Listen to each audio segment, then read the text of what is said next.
బంధుత్వం కావాలి ఎటువంటి యునానమస్గా చెప్పదగినటువంటి వారు శ్రీమాన్ చిలకమర్రి లక్ష్మీనారాయణ గారు. లక్ష్మీనారాయణలో బంధుత్వం ఉన్న వాళ్ళు ఎవరైనా ఉంటే చెప్పండి, వాళ్ళకి అవార్డు ఇద్దా ఉంటే ఎవరికి అవార్డు రాదు, అందరూ బంధువులు వేసుకుంటారు. అలా అందరికీ బంధువులైన వారే కాక ఇవాళ జాతీయ స్థాయిలో రాష్ట్ర స్థాయిలో ఎన్ని సేవా సంస్థలు ఉన్నాయో అన్ని సేవా సంస్థలకు ప్రత్యక్షంగా పరోక్షంగా వారి సంబంధం లేకుండా ఏ సంస్థ ఉండదు. అలాంటి వారు అటువంటి శ్రీమాన్ చిలకమర్రి లక్ష్మీనారాయణ స్వామి గారిని సాష్టాంగ దండవత్సరంగా వేదికపైకి ఆహ్వానం పలుకుతున్నారు.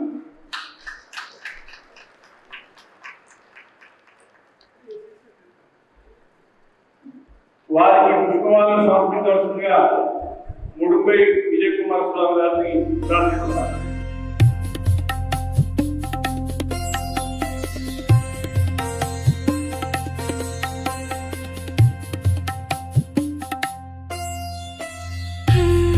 వృద్ధునికి పరిపూయింది. ఇది మాకు వరంగల్లో నాకు రఘునాథాచార్య స్వామి గారి శ్రీపాదాల దగ్గర శిష్యుడిగా నాకు స్థానం కల్పించినటువంటి పరమపదవాసులు టీకే అయ్యంగార్ స్వామి గారు చెప్పే మాట, మృదుడికి పరిపూయింది. ఎవరు మెత్తగా ఉంటారో వాళ్ళని అందరూ కొంచెం మనవాడలే అనుకుంటారు. అలాంటిది నా పరిస్థితి అని వారు అనేవారు. ఆ బాటలో నేను కూడా ఉండేవాడిని. నా బాటలో మళ్ళీ యుఎస్ టీకే నరేంద్ర కుమార్ స్వామి గారు వారి ఉపన్యాసం ఉదయం ఉన్న పెద్ద మనసుతో మధ్యాహ్నానికి అంగీకరించినటువంటి పెద్దల్ని వారి ముందుగా టీకే నరేంద్ర కుమార్ స్వామి వారిని శాస్త్రంగా దండవత్సరంగా వేదికపైకి ఆహ్వానిస్తున్నాం. అలాగే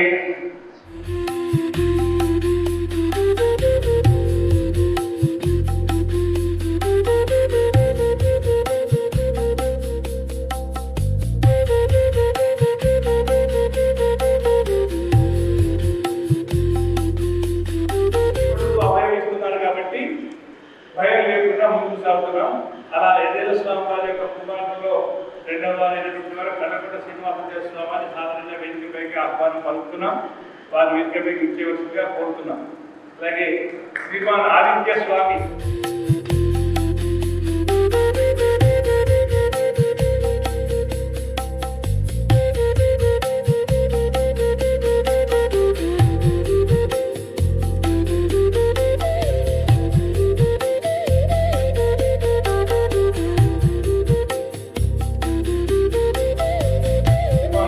లక్ష్మీనరసింహారావు గారు విచ్చేసి కళ్ళకుంట శ్రీనివాసాచార్య స్వామి వారికి పుష్పవాలను సమర్పించవలసిందిగా ఆహ్వానిస్తున్నారు.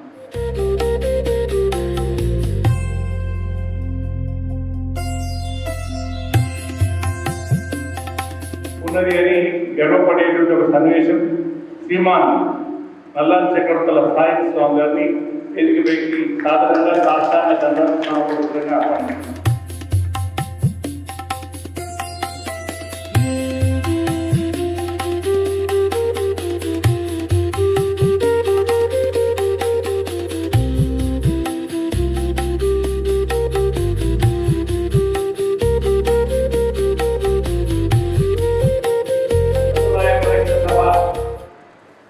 హైదరాబాద్ శాఖ కోశాధికారి గారు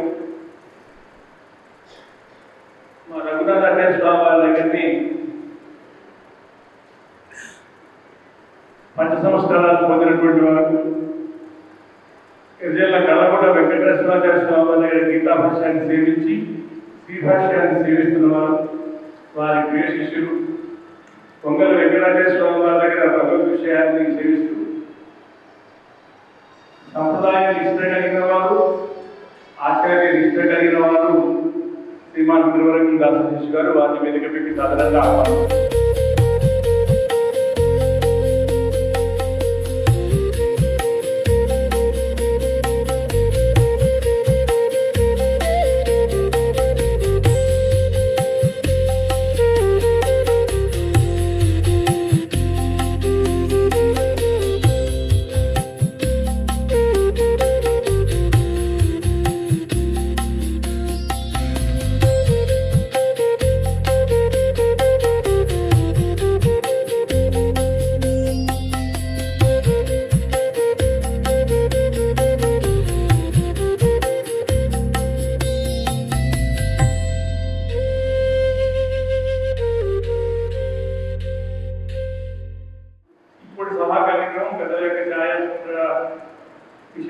పూలమాల సమర్పించుకోవడంతో కార్యక్రమం ప్రారంభించుకున్నాం.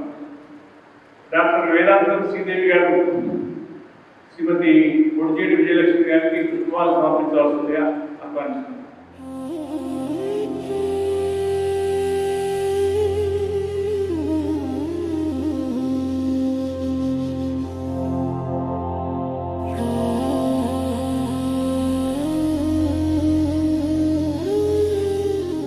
నడయాడే భగవద్విషయంగా కీర్తిపదైన వారు ఏ ప్రాంతంలో వారు ఉపన్యాసం ఉన్నా ఈ రోజుల్లో తాతల స్వామి వారి ఉపన్యాసం అనగానే అందరూ వారి వైపు అటెన్షన్ పే చేసి ప్రతి నిమిషము విలువైన నిలుపుతా అనుకుంటున్నారు.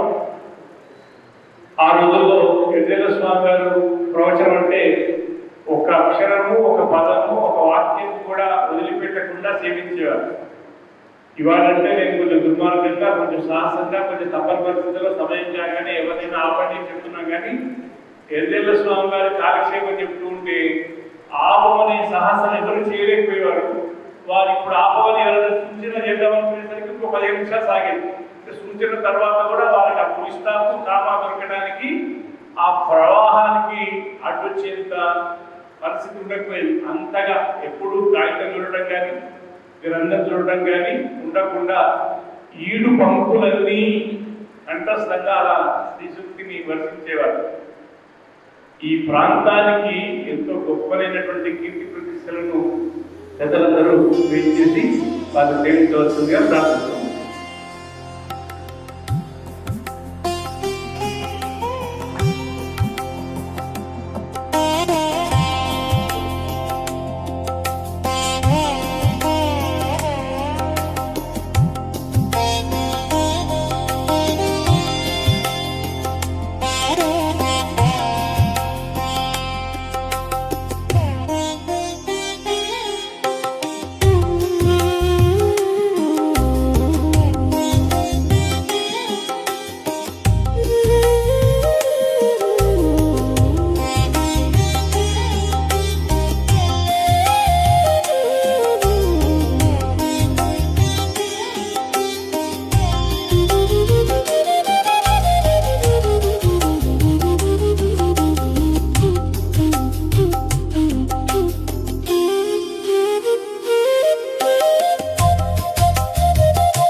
నమస్తభాయ్ రామానుజాయ దివ్యాజ్ఞా వృషతాం అభివర్తితాం. ఈనాడు భాగ్యనగరంలో ఈ 4-5 సంవత్సరాల ఆధ్వర్యంలో జరుగుతున్న ఉభయ వేదాంత పండిత సభలు వాళ్ళ 2వ భాగంలో అడుగుపెట్టాం. గతంలో జరిగిన వాటికన్నా కూడా చూస్తుంటే రెట్టింపు కాదు 3-4 జరుగుతుంది. ఉభయ వేదాంత సభలు పెడితే ఎవరు వస్తారండి అనే రోజులు చూసాం. ఉభయ వేదాంత సభలో కొంతవరకు వచ్చింది చూసాం.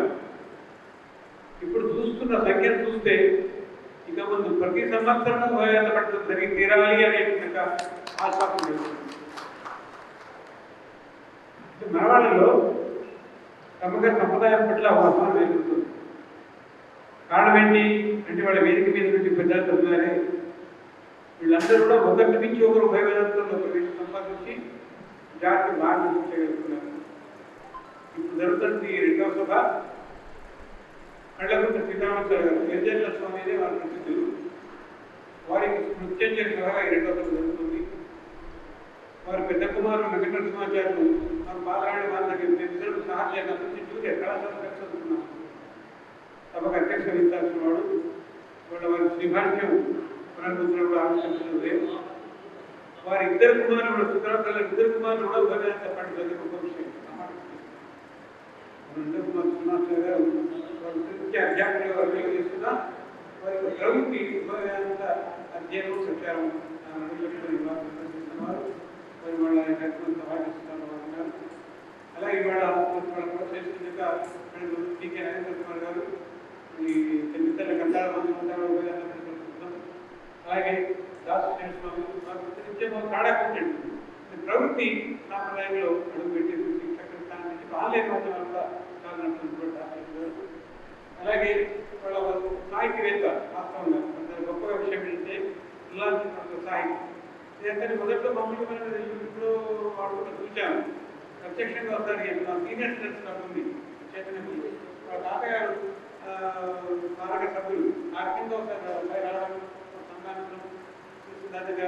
క్రీడ ముఖ్యంగా వాళ్ళ మూడు ఉన్నటువంటి వాడేకం మూడానికి ప్రకృతి వస్తువులు చక్కని వస్తువులు డైరెక్ట్ పాండిత్యం ఈ మూడు మేరతో పురోగతిలోకి ఏంటంటే అన్ని పురోగతి అన్ని కూడా సులభమైనటువంటివి అటువంటి ప్రతిభావంతులు విశేషించి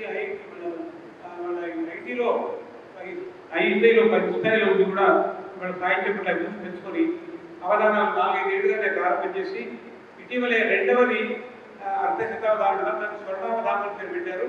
అది మల్కాజ్గిరిలో జరిగింది. వెళ్ళాం. అద్భుతమైన చాలా ఆశ్చర్య కలిగింది. సహజంగా రౌండ్స్ అయ్యేప్పుడు సాహిత్యం ఎక్కువ పరిచయం లేని వాళ్ళు ప్రతి ఆనందం కలగకపోవచ్చు. కానీ అంతా అయిపోయిన తర్వాత 50 మంది ప్రశ్నకు సమాధానం చెప్పడము 4 రౌండ్లలో అయిపోయిన తర్వాత ఒక 10 నిమిషాలు వచ్చి విరామంలాగా ఇచ్చి అప్పుడు అవధానం వచ్చి కూర్చొని ఈ 50 మందికి మొత్తం 4 రౌండ్లలో పూర్తి చేసిన పద్యాలన్నీ కూడా గుక్క తిప్పకుండా 50 పద్యాలు 10 నిమిషాలు అప్పగించాడు. అది ఆయన రెండవ అవధానం. ఆయన చూసి ఆనాడు సభలో కూడా నిర్ణయం ఖచ్చితంగా శతావధానే కాదు సాహిత్య రేటు విశ్వాసం. అలాగే మా గురువు గారి పుత్రిగా మా అన్నగారి పుత్రిగా వచ్చేసి విజయలక్ష్మి. నేను ఎప్పుడు శ్రీరంగ వారి అధ్యక్షుడు ఎప్పుడు చెప్తుంటాను, అమ్మాయి శ్రీరంగ కూతురుగా ఉంటారంటే సంస్థను నేర్చుకోవాలి, సంస్థలో మాట్లాడాలి, తప్పదని మాట్లాడుతుంది, కూతురు మాట్లాడుతుంది. అలాగే కాలక్షేమం చేయాలి. తిరుపతి ప్రారంభం చేయించి తర్వాత ఉపవేదాంత సభలో తిరుపతి ప్రారంభం చేసింది. ఇదిగో ఇప్పుడు మామూలుగా ప్రారంభం కూడా పెద్ద ఉపవేదాంత సభలో కూడా రంగ ప్రవేశం చేస్తుంది విజయలక్ష్మి. అలాగే ఇప్పుడు ఇంకా అన్నిటికి మించి ఇప్పుడు ఈయనందరికీ కూడా ఒక రింగినీడగా నేను సహస్రాక్షర సహస్రపాదు శ్లోకోపాధ్యాయులు ఎప్పుడు ఎక్కడ ఉంటున్నాడో, ఎవరితో మాట్లాడుతున్నాడో, ఏం చేస్తున్నాడో, మనసులో ఏమన్నా చూస్తుందో, ఏ కార్యక్రమం చెప్తాడో తెలియదు. ఆ రకంగా నిరంతరం ఉభయ వేదాంతాల ప్రచారం గురించి ఆలోచన చేస్తూ అందరితో సామాన్య విషయం కాదండి. ఈ మాట చెప్తుంటే నేను అనర్థ వాక్యం కూడా ఉంది, అది గురించి అలా చెప్తున్నాను. ఇవాళ ఉభయ వేదాంత పండితులు ఎవరో వాళ్ళ పరిచయం పెంచుకోవాలి, వాళ్ళతో సంపర్కాన్ని పెంచుకోవాలి, ఏ విషయాలు ఇవ్వాలో తెలుసుకోవాలి, ఎవరు ఏం చెప్పాలో దాన్ని పరిశీలించాలి. అలాగే సభలకు జనాన్ని మంచిగా తీసుకోవాలి, సభలకు డబ్బులు ఇచ్చే వాళ్ళని పెట్టుకోవాలి, వ్యవస్థ జరగాలి, కార్యక్రమం పెట్టుకోవాలి. ఇవన్నీ మేమంతా కేవలం పేర్ల వరకు చెప్తామండి. వాస్తవం బ్రహ్మమానం చెప్తున్నా అన్ని పనులు చేస్తుంది ఆయనే. ఒకవేళ మేమైనా చేసామని మీరు అనుకుంటే చేయిస్తుంది ఆయన, అందువల్ల మేము చేయగలుగుతున్నాం. ఆ రకంగా పూర్తిగా సమయాన్ని మన జీవితాన్ని వేదాంతానికి అంకితం చేసి వాడు విడిగా ఉండి ఉద్యోగాలు కలుపుకొని చూస్తున్నాడు. దానికి గురుపటాక్షం కరుణానికి ప్రభావం కలుపుకుంటున్నాం. అలాగే తండ్రి గారికి ప్రభావం ఉంది. ఆ రకంగా ఆయన వాళ్ళ బలపం కట్టుకొని అతని తీసుకొచ్చి వాళ్ళకి సభ ఆయోజనకి అడుగుపెట్టారు. అలాగే రేపు తెలంగాణ రాష్ట్ర సేవా సంఘం వాళ్ళ యొక్క సౌజన్యం కూడా ఏర్పడింది. ఈ అందరి యొక్క సహకారం చాలా అర్థంగా జరుగుతుంది. ఇలాంటి సభలో నన్ను అయ్యే మామూలుగా ఏదైనా ప్రారంభంగా ఎంతగా నాకు సంబంధం లేదు, నేర్చుకోలేదు. నేను చాలా చెప్పాను, నా కోరిక ఉన్నది చివరికి జీవితాంతం తీరని కోరిక మిగిలిపోతుంది. నాకు తెలుసుకొని కోరిక ఉంది. ఎప్పటికీ ఒకసారి ఏదైనా సిగ్నల్ రావాలి అనేసి సినిమా తర్వాత కార్యక్రమంలో అడుగుపెట్టాను. కానీ నాకు ఎప్పటికీ చాలా మంది చూస్తుంటే వారంలో 2-3 రోజులు ఎప్పుడో పర్యటన కార్యక్రమాలు కూడా నాకు ఎప్పుడు డిస్టర్బెన్స్ అవుతూనే ఉంది. ఇక్కడ ఆధారం కాలేదు. అప్పటిప్పుడు కానీ మొత్తానికి నేను అందులో ప్రవేశించిన అడ్మిషన్ తీసుకున్నాను అని చెప్పుకోవడానికి అక్కడ ఎదుగుతూ వచ్చింది. గీతా భాష కార్యక్రమం అవుతుంది, అందరూ కూడా అడ్మిషన్ తీసుకుందాం అనుకున్నాను. కానీ ఒకసారి అడ్మిషన్ తీసుకుని డిస్క్వాలిఫై అయ్యారు అనే పద్ధతిలో మళ్ళీ గీతా భాషలో పనిచేసి అవచారం కట్టుకోకూడదు సంప్రదాయంలో అనే ఉద్దేశం చేత వాళ్ళు యూట్యూబ్ లింకులు పంపుతున్నారు. కోర్సులు పెట్టేసి చదువుకొని కొంత జ్ఞానాన్ని తెలుసుకుని ప్రయత్నం చేస్తున్నారు. ఎంత ఈ కులం అనడం ఏంటంటే ఇవాళ మన కనుక ఇవాళ ఎంత కులాలంతా ఒకటి అనేటువంటి భావన హిందువులం మనమంతా ధర్మగంధ సింధువులం బిందువులం అని అనుకున్నా సంప్రదాయవాద హిందువుల వ్యవస్థ సంప్రదాయం పెద్దపీట ఉన్నది. సంప్రదాయం మంచి సంస్కారం ఇచ్చి ఒక వ్యక్తిని మనిషిగా తీర్చిదిద్దే కానీ వైవిధ్యం అంటే విరుద్ధ వైరుధ్యం కాదు, వ్యవహారాన్ని సమర్పించే శక్తిని కలిగితే అంతకంటే గొప్ప శక్తి లేదు. అలాంటి శక్తి అన్ని విధంగా విశాఖ సముదాయం నుంచి మీ అందరికీ తెలిసింది. సమతాపంతో మనం తెలంగాణ నెలకొల్పి ప్రపంచానికి ఈక్విటీ సమతాపంగా దేశాన్ని చేసుకోవాలని ప్రయత్నం. అటువంటి సంప్రదాయాలు పలుపెట్టి మన సంప్రదాయం చెప్పడం వల్ల చిన్న గ్యాప్ వస్తుంది. నా చిన్నతనం ఉదయాన్న పండితులు కూడా చూశాను, విన్నాను. అప్పుడు కేవలం పండితులు ఉద్దండ పండితులు అలాంటి పిల్లవాడు ప్రచారం చేయడమో లేకపోతే కానీ ఇతరులు ఎవరు మధ్యస్థంగా ఉండేవాళ్ళు పెద్దగా ఉండేవారు. శిష్య సమాజం వచ్చేది, పండితులు వచ్చేవాడు, శిష్యులు వచ్చేవాడు. 6 రోజులు కానీ క్రమంగా పండిత కోటి క్రమంగా నష్టపోతుంది. మధ్యలో నేటి తరం యువతకు ఎలాంటి ఒక సంప్రదాయ వాసన లేకుండా కొంతకాలం పెడుతూ వచ్చింది యువత. అటువంటి ఈ సమయంలో మళ్ళీ రాబోయే సమాజానికి అటువంటి ఒక సామర్థ్యం ఉన్నవాడు కాబట్టి సభాముఖం వరకు కోరుతున్నాను. రాబోయే తరం కొరకైనా మీరు రిటైర్ అయినట్టు తెలుసుకుంటాం. ఇంకా వేయాలి కాబట్టి మాబోటి వాళ్ళ బయట వ్యాపకాలు లేకుండా ఇదే అది ఇది బోధ ఆచరణ ప్రచారం అవుతుందో ఆ భాగంలో బయట సంప్రదాయాన్ని ప్రచారాన్ని నడుగట్టాలని ముందుకు రావాలని. అలాగే ఎందుకంటే సంప్రదాయ పరివారం పరంపరాగతంగా వస్తుంది. నడుగొప్ప అంకితం అయిపోయాడు. ఇంకొకరు కనిపించారు మన పొద్దుటి స్టేజ్, ఆయన సైంటిస్ట్ వాడు శ్రీశంకర్ గారి కుమార్ శ్రీనివాస్ వాళ్ళ శ్రీమాన్ నల్లారి చక్రవర్తుల సాయి స్వామి గారు వారి సమయం 25 నిమిషాల లోపుగా మనందరినీ అమృత ప్రవచనామృత ధారణతో పద్యామృత ధారణతో మనందరినీ 25 నిమిషాల లోపుగా ఆలోచించవలసిందే ప్రకటించారు. దిశంతు మే దేవ సదా త్వదీయాః దయాంతరంగానుచరాః కటాక్షాః శ్రోత్రేషు పుంసామృతం క్షరन्ति సరస్వతీం సంశ్రితకామధేనుం భజే శారదా వారణాస్యాద్యుపాస్యం భజే మౌలిభిర్యోగివర్యైః సమీప్స్యం భజే మద్రసంజ్ఞాధికృచ్ఛద్దలాస్యం భజే మందహాసామలాస్యం హయాస్యం. నాకు పద్య విద్య అవధాన విద్య నేర్పిన గురువులు వారిని స్మరించుకుంటూ గురుడగు అన్నమరాజును అరయగమత్ పరమ గురుని ఆశావాది వరమును మురళిని వాగ్విద్వరుడగునా పాలపత్తి వంశజుదలతు. మా గురువులకు నమస్కారం తెలియజేసుకుంటూ వేదిక మీద సభలలో ఆశీలైన పెద్దలందరికీ నమస్కారాలు తెలియజేసుకుంటూ అవధాన విద్య గురించి ఒక 25 నిమిషాలు అన్నారు. దానిలోపే నేను మాట్లాడతాను. అవధానం అన్నదానికి నిర్వచనం చిత్త ఐకాగ్ర్యం అవధానం.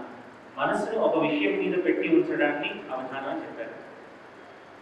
సాధారణంగా ప్రతి పనిలో కూడా అవధానం అవసరం. అవధానం లేకుండా ఏ పని మనం చేయలేం.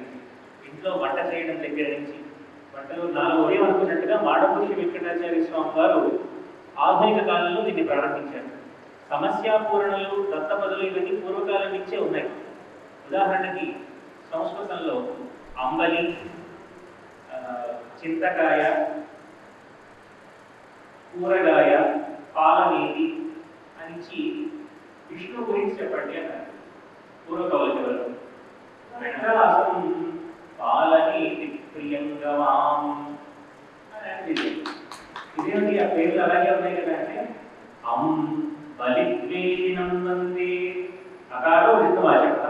విష్ణువుని బలిద్వేషి, బలికి శత్రువుని నమస్కరిస్తున్నాను. చింతకాయ శుభప్రదం, చింత చేసేవాడు చింతకుడు. ఆ చింతకుడికి శుభం ఇచ్చేవాడు, అంటే తనకి నమస్కారం చేసేవాడు శుభాన్ని ఇచ్చేవాడు.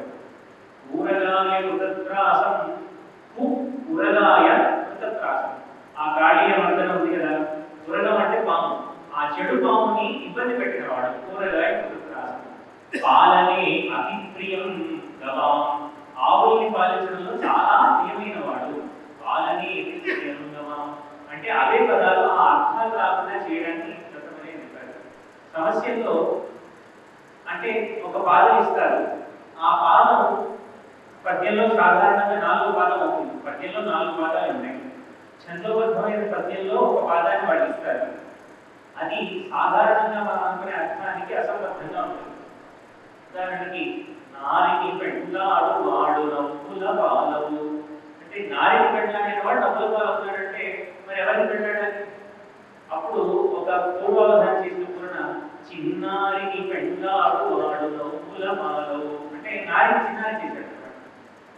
ఇప్పుడు కొప్పరకు కౌల పూర్ణ ఉంటుంది. గరుడు గణపతికి తండ్రి కావలసింది. గరుత్మంతుడు గణపతికి తండ్రి. నా మాట వినిపిస్తుంది కదండి. గరుత్మంతుడు గణపతికి తండ్రి కావాలి అంటారు. అదే విధంగా జరుగుతుంది. వాడు చాలా తెలివిగా హరుడు గణపతికి ఓలెన్, ఏ విధంగా శివుడు గణపతి తండ్రో సరసీజాక్షుంటునా విజన్నునవలెన్, విష్ణువు ఏ విధంగా బ్రహ్మకు తండ్రో గురు కీర్తి కలిగి అలసాగరుడు ఉడు గణపతికి తండ్రి కావలసింది. అలసాగరుడు గణపతికి తండ్రి కావలసింది. ఉడు అంటే నక్షత్రాలు, ఉడుగణం అంటే నక్షత్ర గణం. దానికి భర్త ఎవరు? చంద్రుడు. సాగరుడు చంద్రుడికి తండ్రి అంటే అలసాగరుడు ఉడు గణపతికి తండ్రి కావలసింది. ఈ దేవిగా చెప్పేటువంటి సమస్య కూడా ఈ మధ్యనే ఒక సర్వాసనంలో ఒక సమస్య ఇచ్చారు. బాహ్యమునందును చూచుచు రుజాద్రావకుడైన వాని రఘురాముని దాసుడు రామదాసుడు సంభావన చేసి పలికెనెటు మాపతికి సరిసాటి అయిన ఏ దేవుడు లేని లేడని. దేవుడు లేని లేడని కాకుండా మాపతికి, మాపతి అంటే విష్ణువు, మాపతికి సరిసాటి అయిన ఏ దేవుడు లేని లేడని మతి కడునమ్ముచుకొల్తు భక్తితో. కాబట్టి ఆ పాదంలో ఉన్నటువంటి ఆ వైరాన్ని పోగొట్టాలి. మనకి ఈ వైరం పోగొట్టేటువంటి ఒక ప్రక్రియ సమస్య. సరే, నిషిద్ధాక్షరి అంటే అక్షరాన్ని ఆపుతూ ఉంటారు. ఉదాహరణకి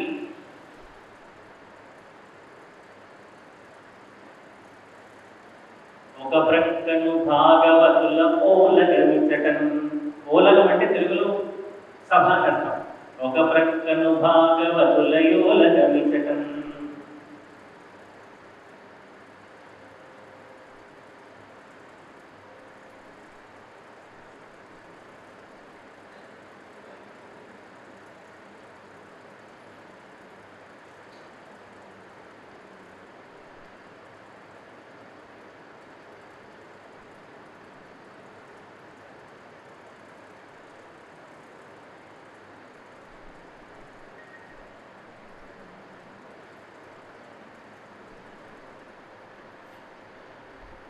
వికసించే కర్దమమున వికసించే కర్దమమున వికసించిన కమలమట్లు వేదాంత సభల్. ఏ విధంగా బురద మధ్యలో కమలం ఉంటుందో ఆ విధంగా ఉరుకులు పరుగులుగా నడుస్తున్న ఈ నగరం మధ్యలో ఈ వేదాంత సభ అనేది ఒక కమలంలో వికసించింది. ఆ భావంగా ముఖ్యంగా రఘునాథాచార్య స్వామి వారిని స్మరించుకునేటువంటి అవకాశం నాకు ఇచ్చినందుకు, వారి శత జయంతి సభలో ఉభయ వేదాంత పండిత సభలో ఇంతమంది మహాత్ముల ముందు అవధాన ప్రక్రియని చెప్పగలిగే అవకాశం ఇవ్వడం, నా పద్యాలు కొన్ని వినిపించడం, మా పూర్వాచార్యుల పద్యాలు వినిపించగలగడం, దాంతోపాటు వారి కుమారి గారు గోదాదేవి గారు, వారి అల్లుడు గారు ఇద్దరు కూడా ఇక్కడ ఉన్నారు. వారు ఎంతో ప్రేమగా నాకు వారి గ్రంథాన్ని కూడా ఉపకరించారు. చరిత్ర రఘునాథాచార్య వారి ఇక్కడికి అంత దూరం నుంచి రావడం, వారికి కూడా ధన్యవాదాలు. మా అవధాన విద్యా వికాస పరిషత్, ఏ పరిషత్తు ద్వారా అయితే నేను మొదట అవధానం చేశాను, ఆ పరిషత్తును స్థాపించిన మరోమాముల దత్తాత్రేయ శర్మ గారు, కేవీఎన్ ఆచార్య గారు, వారు కూడా ఈ సభలో ఉన్నారు. కాబట్టి వారికి కూడా నా నమస్కారాలు. వారు మరోమాముల దత్తాత్రేయ శర్మ గారు, కేవీఎన్ ఆచార్య గారు ఇద్దరు కలిసి ఈ అవధాన విద్యా వికాస పరిషత్ అన్నదాన్ని స్థాపన చేశారు. ఇప్పటికీ 5 శిబిరాలు నిరాఘాటంగా జరిగాయి. అందులోంచి ఒక దాదాపు 10 మంది అవధానాలు తయారయ్యారు. అంత గొప్ప సేవ చేస్తున్న వాళ్ళు, వారికి నమస్కారాలు తెలియజేసుకుంటూ అందరికీ సాష్టాంగ ప్రణామాలు, ధన్యవాదాలు. నాకు ఇచ్చిన సమయానికి 2 నిమిషాల ముందే పూర్తి చేశాను. వారిలో ఒక వైదిక కార్యక్రమం అక్కడి నుంచి తీసుకుని ఇస్తారు. అక్కడి నుంచి కొంచెం స్పష్టంగా కనపడుతుంది. మీరందరూ ఆనందంగా ఉంటే నాకు ఎంత ఆనందంగా ఉందో. మంగళాశాస్త్ర ప్రాధాన్యం మన శ్రీ వైష్ణవ సంప్రదాయంలో ఉండే ఒక మహావైభవమైన అంశం మంగళాశాస్త్ర ప్రాధాన్యం. దాని గురించి 25 నిమిషాల లోపుగా వారు శ్రీ సూక్తులను అనుగ్రహించవలసిందిగా ప్రార్థిస్తున్నారు.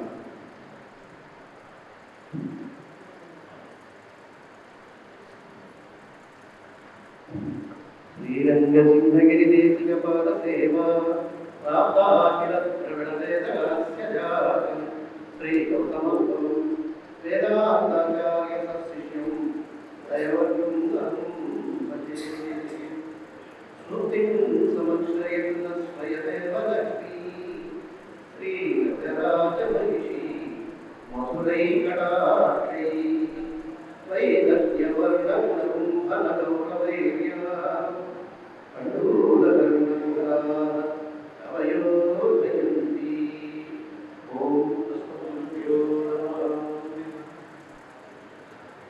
సభని అలంకరించినటువంటి ఉభయ వేదాంత ప్రవక్తులైనటువంటి ఆచార్య పురుషులకు, పెద్దలకు, ఆనందోతులకు అందరికీ నా హృదయపూర్వక దాసోహాసభలు. ఈ సభలను నిర్వహిస్తున్నటువంటి నిర్వాహకులకు కూడా నా హృదయపూర్వక దాసోహాలు సమర్పిస్తూ,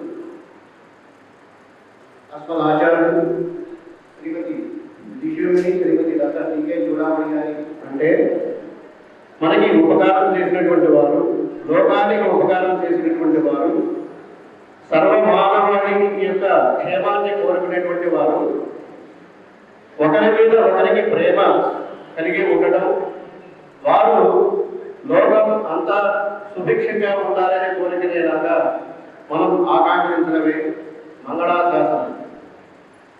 ఈ మంగళాశాసనం అనేటువంటిది పెద్దలు చిన్నల పెద్దలకి చేస్తూ ఉంటారు. అది చేయవచ్చా? జ్ఞానం ఉన్నవాళ్ళు భగవంతుడికి మంగళాశాసనం మనం చేయవచ్చా అనేటువంటి ప్రశ్న వచ్చినప్పుడు, భగవద్ గుణ అనుభవం చేసేటువంటి వారిలో 2 దశలు ఉంటాయి. ఒకటి జ్ఞాన దశ, రెండవది ప్రేమ దశ. ఈ జ్ఞాన దశలో జీవుడు ఆచార్యుల అనుగ్రహంతో పొందినటువంటి మంత్ర అర్థ వైభవాలతో జీవుడు భగవంతుడికే శేషభూతుడు. ఆయన జీవుడి యొక్క రక్షణ పరమాత్ముడిదే అనేటువంటి భావాన్ని పరమాత్ముడి మీద విడిచిపెట్టి చక్కగా భగవద్ గుణ అనుభవాన్ని అనుభవిస్తూ ఉంటాడు. ఇలా అనుభవిస్తూ అలా ఆయన యొక్క సౌలభ్య, సౌశీల్య, సౌకుమార్య గుణాలకి అతీతుడై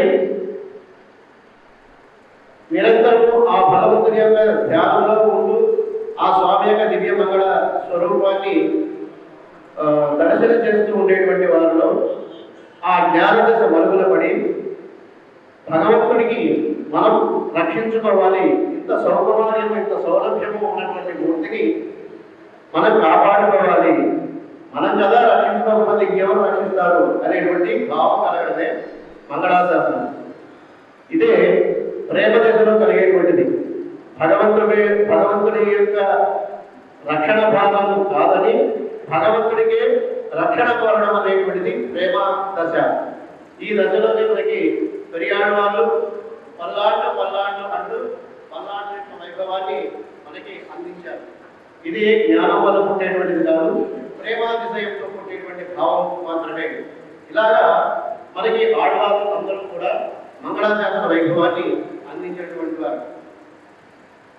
ఇదే పరమావధి అని మనకి తెలియజేసినటువంటి వారు కూడా మన శ్రీ మనవాడ మహామునుడు తాము అందించినటువంటి ఉపదేశం తిరుపల్లాడుకు ఒప్పదములు తలైనార్ పెరియాడు వారు ఒప్పరు వారు.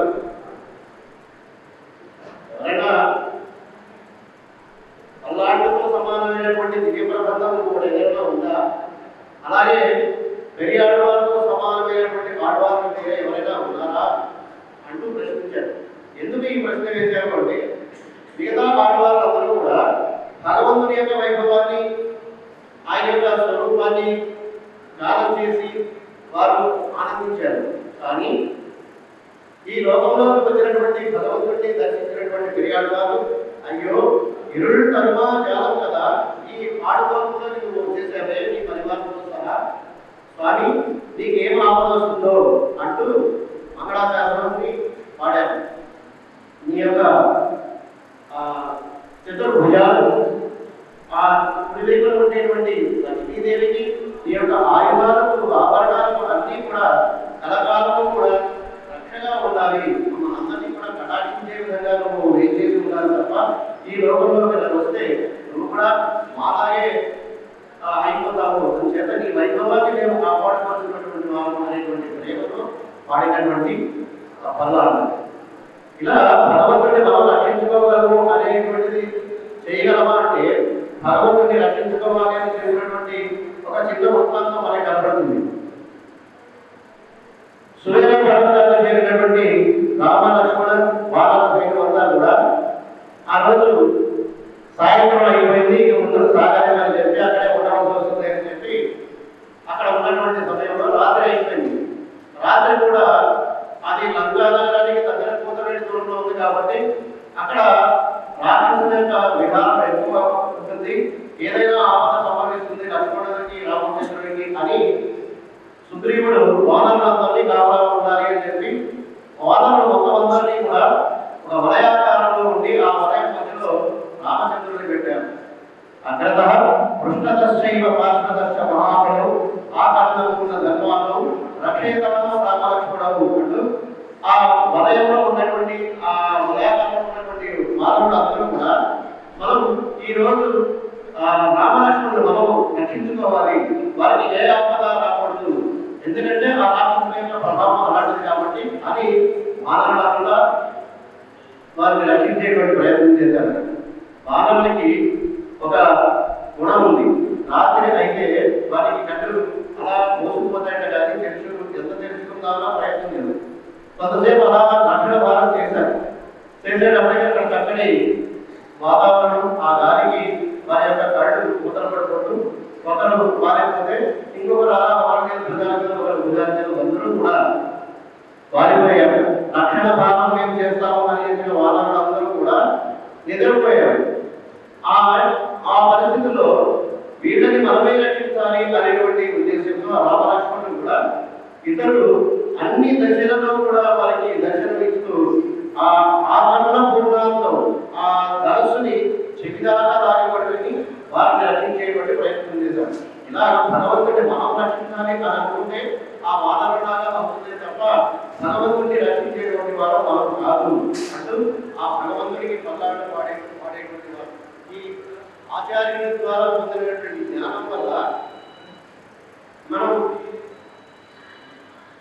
దివ్య దేశాలలో ఉండి ఆ దివ్య దేశాలలో ఉన్నటువంటి ఆ మౌల్ని అనుభవించాలి అనేటువంటి ఒక ప్రీతి కలిగి ఆ దివ్య దేశాలు సందర్శించడంలో ఆ అశాపూర్తుల యొక్క వైభవాన్ని తిలకిస్తూ అక్కడే ఉండిపోవాలని చూస్తుంది. అలాంటి ఆ స్వామిని ఇంత ఆ పరత్వం కలిగినటువంటి వాడు ఆ పరమపదంలో హాయిగా నిత్యముక్తులతోటిగా వేం చేసి ఉండవలసినటువంటి వాడు ఈ లోకంలో మా దగ్గరికి వచ్చి తిరుమలలో నుంచి ఉన్నావా, శ్రీలంకలో శయనించి ఉన్నావా, ఇలాంటి సేవలు మాకు అందిస్తున్నావా స్వామి అంటూ ఆ స్వామికి ఇలాంటి స్వామికి మనం ఆపద రాకుండా మనం కాపాడుకోవాలి అని జీవుడు ఎప్పుడు కూడా కలగనట్టు వారిని కాపాడే ప్రయత్నంలో మంగళాశాసనం అనేటువంటిది చేస్తూ ఉంటారు. దీనికి నీకు ఎప్పుడు కూడా నీ అమంగళాలు కలగకుండా మంగళాలు కలుగుగాక అంటూ ఆశీర్వదించడమే మనకి మంగళాశాసనం అంటూ తెలియజేస్తారు. ఈ మంగళాశాసనంలో ఈ లోకంలో వాళ్ళే చేస్తారా అంటే మనకి భగవంతుడు 5 స్వరూపాలను మనకి దర్శనమిస్తాడు. 5 స్వరూపాలను తెలుసుకోవాల యోగ విభవ అంతర్యామి అత్యావతార. ఈ 5 స్వరూపాలలో కూడా ఉన్నటువంటి భగవతత్వం యొక్క మంగళాశాసనాన్ని మనం తెలుసుకునేటువంటి ప్రయత్నం చేద్దాం. మనకి సూత్రరత్ననిగమాం తత్తంత్రవేద్యం వరం శ్రీమద్వేంకటనాథాసంజీవనం సీతారామభూతమం గుణనిధిం సేవేదమస్మద్గురుం శ్రీవదశరభో వైద్యరాజ వరవర స్వాచార్యేభ్యో నమః అఖిల భాగవతేభ్యో నమః. వేదికపై వేంచేసి ఉన్నటువంటి భాగవతోత్తములు, ఎదురుగా వేంచేసి ఉన్నటువంటి భాగవతోత్తముల యొక్క శ్రీపాద సన్నిధిలో స్వరూపానుగుణంగా అనేక దాసోహాలు సమర్పించుకుంటూ మొదటగా ఈ ఉభయ వేదాంత సభల్లో దాసునికి కూడా వాచిక కైంకర్యాన్ని చేసుకోవడానికి అవకాశాన్ని కల్పించినటువంటి పెద్దలకు కృతజ్ఞతాపూర్వకమైనటువంటి దాసోహాలను సమర్పించుకుంటూ గురు ప్రకాశయతు ధీమా అని ఆచార్య వైభవాన్ని చెప్పుకోవాలి. సీతారామదేశుల వారి యొక్క వైభవాన్ని చెప్పుకోవాలంటే సమయం సరిపోదు, కానీ ఒక రెండు మాటలైనా చెప్పుకోవాలి. వారికి భగవద్ విషయం అంటే మహాప్రాణం.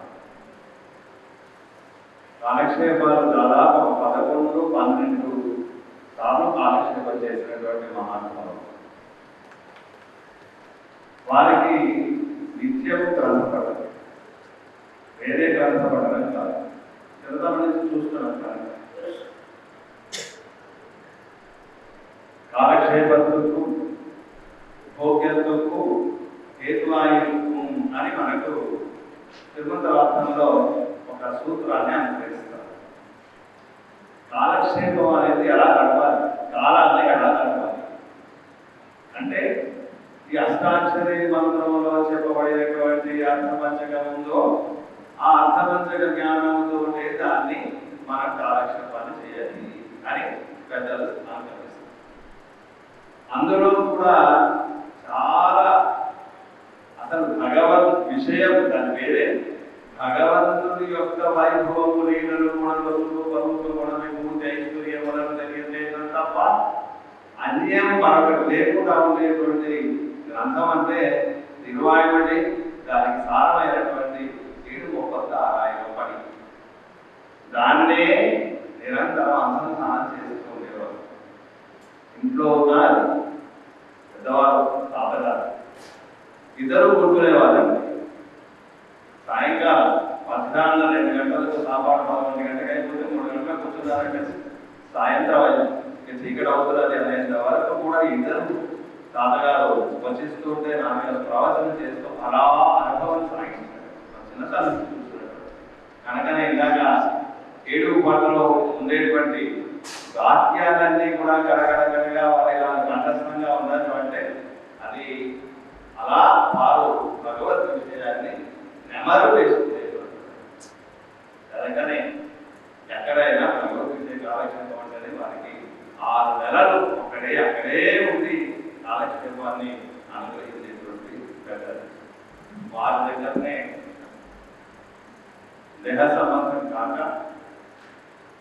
ఆత్మ సంబంధం కూడా కలిగి ఉండడం, వారి ద్వారా చెవులో 4 విషయాన్ని వినడం వల్ల వారి కటాక్షాన్ని పొందినటువంటి భాగ్యం చేత ఈరోజు ఇక్కడ కూర్చోగలుగుతున్నాం తప్ప నిజంగా ఆచార్య లక్షణం లేకపోతే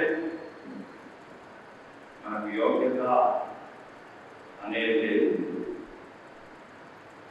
సారీ, ఎందుకంటే సమయం 25 నిమిషాలు, అందులో 5 నిమిషాలు అయితే తీసుకుంటే ఇక చెప్పాల్సినటువంటి అవసరముకి అవకాశం ఇవ్వాలి. కనుక అలాంటి మహానుభావులకు రాష్ట్రంగా నమస్కారం చేసి వారి యొక్క ఆచరణను మనము జీవన అనుష్ఠానంలో పెట్టుకోవటమే మనం చేయాల్సినటువంటి వారికి ఇక ఇప్పుడు అంశము చరమ ఉపాయం. ఈ గురువే నాకు ఇది ముఖ్యం, ఈ గురువే నాకు ముఖ్యం అనుకుంటున్న శిష్యుడు బాగుపడతాడు. గురువు గారు తెలియకుండా కూడా అనుకోవచ్చు. గురువు గారికి తెలియకుండా కూడా ద్రోణాచార్య వారు తెలియకుండా ఏకలవ్యుడు గట్టిగా పట్టుకున్న ద్రోణాచార్య వారిని వారు బాగుపడ్డాడు. గురునా యోగిమన్యేత గురువా యోగిమన్యతే. గురువు గారిని గట్టిగా పట్టుకున్నవాడు మోక్షాన్ని పొందుతాడు. గురువు గారి చేత గట్టిగా పట్టుకోబడిన వాడు మోక్షం పొందుతాడు. వీడికి గురువు మీద భక్తి లేకపోయినా ఆ గురువు గారికి వీడి మీద బాగా పరిపూర్ణ వాత్సల్యం ఉన్నా వాడు మోక్షం పొందుతాడు. ఆ గురువు గారిని శిష్యుడు పట్టించుకోకపోయినా ఈ శిష్యుడే గురువు గారిని గట్టిగా పట్టుకున్నా మోక్షం పొందుతారు.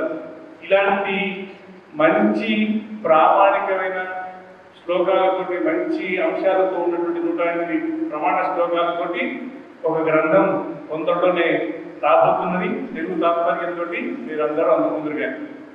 ఇంకొక మాట, భగవద్ రామానుల వారు బ్రహ్మసూత్ర భాష్యాన్ని సేవించాలి, బోధించాలి. నమ్మిళ్ళ గారు అనుగ్రహించినటువంటి 7 వ్యాఖ్యానం సేవించాలి, బోధించాలి. 108 లేదా 106 దిగ్గదేశాల్లో కైంకర్యం చేయాలి. కనీసం మేల్కోటలో కైంకర్యం చేయాలి. కనీసం అక్కడైనా ఉండాలి. ద్వైమంత్రాన్ని అర్థానుసంధానంగా అనుసరిస్తుండాలి. ఇవన్నీ చెప్పి ఇవన్నీ ఇంత పొడుగు కాకపోయినా యద్వా భాగవతాభిమాన వసతి, పెద్దలైన వారి చేత వీటిని నావాడు అనిపించుకున్న మోక్షం అన్నారంటే చూడండి ఇక్కడ ఎంత సౌకర్యమో. అటువంటి అంశాన్ని మనం సేవించాం. ఇప్పుడు చాలా అతి ముఖ్యమైనటువంటి అంశం, దాసశేషాచార్య స్వామి గారు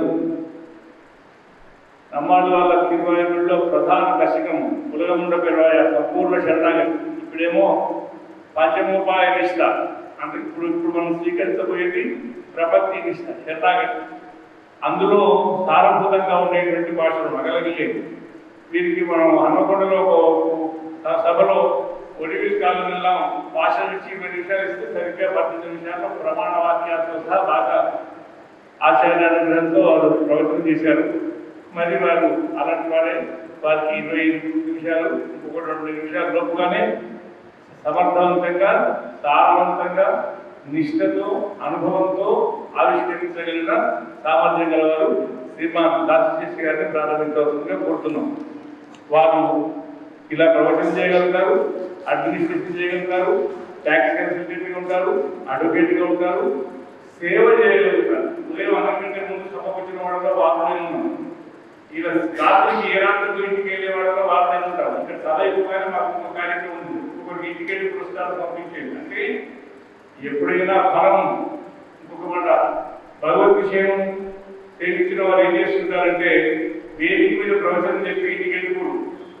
భాగవతులు కనపడకుండా వాళ్ళకి అందరికీ కలిగి సిద్ధం చేసి వంటలు చేస్తుంటారు.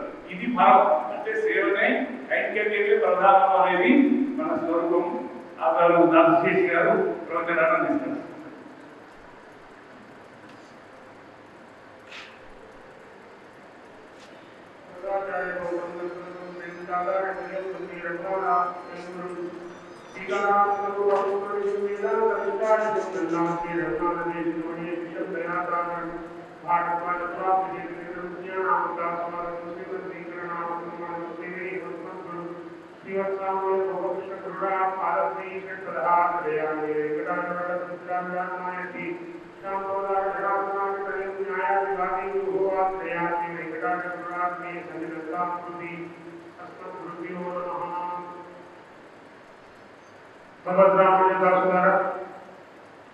ముందుగా వేదిక ప్రజలందరికీ సాష్టాంగ ప్రణామం ఆచరిస్తూ వేదిక ముందున్నటువంటి ప్రతి ఒక్కరికి భగవత్స్వరూపులుగా భగవద్ రామానుజాసులుగా భావన చేస్తూ అందరికీ సాష్టాంగ ప్రణామం ఆచరిస్తూ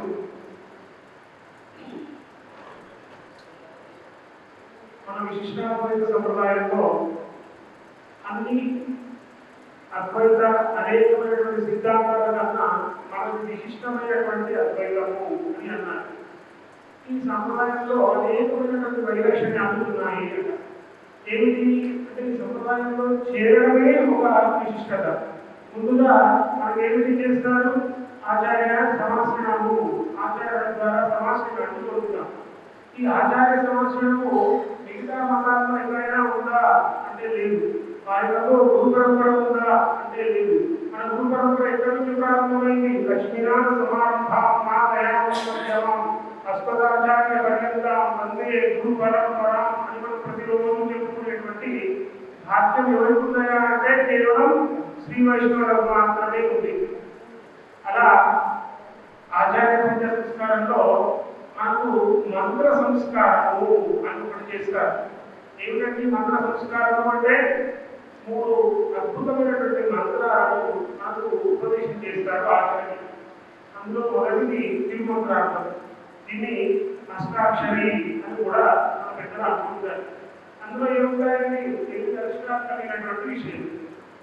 అందులో అకార ఉకార మకారానికి సంబంధించినటువంటి విషయాన్ని, నమఃపదం యొక్క విశేషాన్ని, నారాయణపదం యొక్క విశేషాన్ని మనకు తెలియజేస్తారు అష్టాక్షరులు. ద్వయమంత్ర ప్రధానం. ఏమిటి ద్వయమంత్రం? ఇందులో ద్వయమంత్రంలో తిరుమంత్రార్థంలో నమఃపదం యొక్క ప్రత్యేకత ఏమిటి అంటే మహా అంటే అహంకారం లేదా స్వాతంత్ర్యం. స్వాతంత్ర్యాన్ని తెలియజేసేది మన పదం. ఏం చేసినా నేను చేస్తున్నాను అనేటువంటి అహంకారాన్ని స్పృశింపజేస్తుంది. ముందు నా పెట్టుకుంటే నాది కాదు అని అర్థాన్ని వచ్చేట్టుగా మనకు చెప్తారు పెద్దలు. నమః అంటే నాది కాదు. ఎందుకంటే మనం ఏదైనా హోమం లాంటిది ఇంకోటి ఏదైనా పూజ చేసినట్టు నేను చెప్తాను నమః లేదా కేశవాయ నమః ఇలాంటి కాదు, కేశవుని నారాయణాయ నమః ఇలాంటి కాదు, మాధవుని నారాయణుని అని చెప్పుకుంటాం కదా. అట్లా నమః పదము స్వాతంత్ర్యాన్ని కాకుండా అహంకారాన్ని కాకుండా కైంకర్య భావాలు వచ్చేట్టుగా చెప్పేది నమః పదం. అలా వైమంత్రంలోకి వస్తే ఇక్కడ ద్వయ అనుసంధానం చేసేటప్పుడు అహంకారము లేదా నీవు అనేటువంటి భావం ఒకటి వస్తుందట. ఎలా వస్తుందండి? వైమంత్రం ఏం వస్తుంది అంటే శ్రీమన్నారాయణ శరణం శరణం ప్రపంచే శ్రీమతే నారాయణాయ నమః అంటే శ్రీతో కూడినటువంటి నారాయణ యొక్క పాదపద్మాలను దిక్కుగా ఆశ్రయిస్తున్నాను. లక్ష్మీ విశిష్టుడైనటువంటి నారాయణుడికి నేను కైంకర్యాన్ని చేయాలి అని అనుకుంటున్నాను.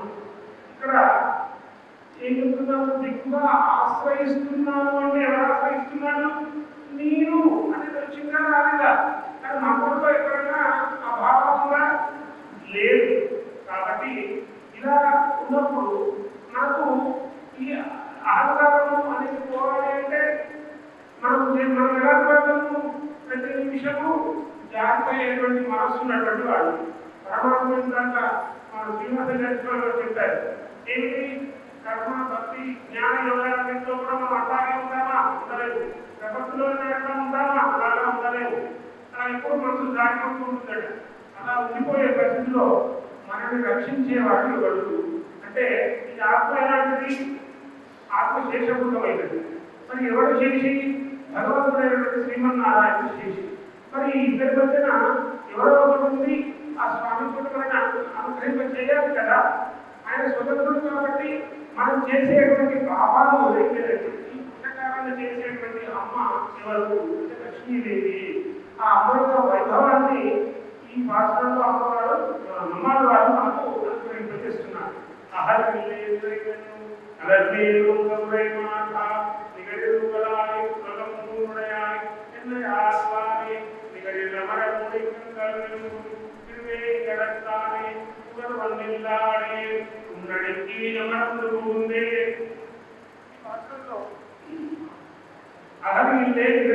అన్నారు. అంటే ఒక క్షణం కూడా స్వామిని విడిచిపెట్టకుండా ఉండేటువంటి అమ్మ అని చెప్తారు. ఎవరైనా విడిచిపెట్టకుండా ఎప్పుడు ఒక క్షణంలోనే ఉంటుంది కదా. ఎందుకు ఉంటుంది అంటే ఆ స్వామి యొక్క మాధుర్యము సౌందర్యం అలాంటిది. ఆయన విడిచిపెట్టకుండా ఉంది. ఆయన ఎప్పుడు సేవిస్తూ ఉంటుందట. తిరుమల తిరుపతి దేవస్థానంలో మన గురుగారు ఉపదేశం చేశారు. చెప్పారు ఏమిటి అంటే స్వామికి శుక్రవారం అభిషేకం చేసినప్పుడు స్వామికి చాలా లేటుగా చేసిన ఆ ఉదయంలో నుంచి అమ్మవారిని తీసినప్పుడు తీసి కేవలం ఒక్క నిమిషంలో అలా పాలలో పక్కన తేనెలో ఇంకో వాటిలో అన్నింటిలో జస్ట్ వేయించేపు చేసి వెంటనే మళ్ళీ తీసి అక్కడ పెట్టేస్తారు. ఒకటే నిమిషం. ఆ ఒక్క నిమిషం కూడా ముందు వదిలిపెట్టకుండా ఉండేటువంటి పరిస్థితి అమ్మవారు. అలాంటి అద్భుతమైనటువంటి విషయము మనకు ఇక్కడ అగలిలే ఎదురు అని చెప్తున్నారు. అలా ఎదురు అంటే స్వామి సృష్టి చేసేటప్పుడట అమ్మవారి కోసం చేసేలా చూస్తాడట. ఆయన ముఖం ప్రసన్నంగా ఉంది అనుకోండి, హ్యాపీగా ఉంటాడు, సృష్టి అంతా మంచిగా చేస్తాడు. ఇంట్లో కూడా అంతే కదా, పొద్దున నాన్నగారు చేసేటప్పుడు అమ్మ వెళ్ళి ఏదైనా అన్నదనుకో, ఆ మూడంతా ఎట్లా ఉంటుంది నాన్నగారిది, అప్సెట్ అయిపోతుంది. ఆయన ఎవరైనా మనం కలిసాము మాకు ఎలా ఉంటుంది, మీకు విమానం పోతుంది, అంతేనా కదా. అలాగే అమ్మ ఏం చెప్తున్నారు ఇక్కడ, వీక్షాముఖం తదన్విత పరాధీనో విదస్తే అఖిలం. అమ్మవారి ముఖాన్ని చూసి ఆమె ముఖ కవలికలను బట్టి ఆమె హాయిగా ఉందా, ప్రసన్నంగా ఉందా, ఆమె యొక్క ముఖ కవలికలను బట్టి సృష్టి చేస్తూ ఉంటారు. ఇంకా ఏం చెప్తున్నారు, శ్రీరంగంగా చేస్తా ఉన్నాం. అమ్మవారి యొక్క అమ్మ ఏం చేస్తుంది, స్వామి యొక్క హృదయంలో దయను నింపుతుందట. ఆ దయ వల్ల ఇది సృష్టి చేస్తున్నాడా అంటే అమ్మ యొక్క దయతో సృష్టి చేస్తున్నాడా అంటే అమ్మ యొక్క దయని ప్రేరేపిస్తేనే సృష్టి చేస్తున్నాడు అనే విషయం తెలుస్తుంది. అంటే ఇక్కడ సృష్టికి మూలం ఎవరు, అమ్మా.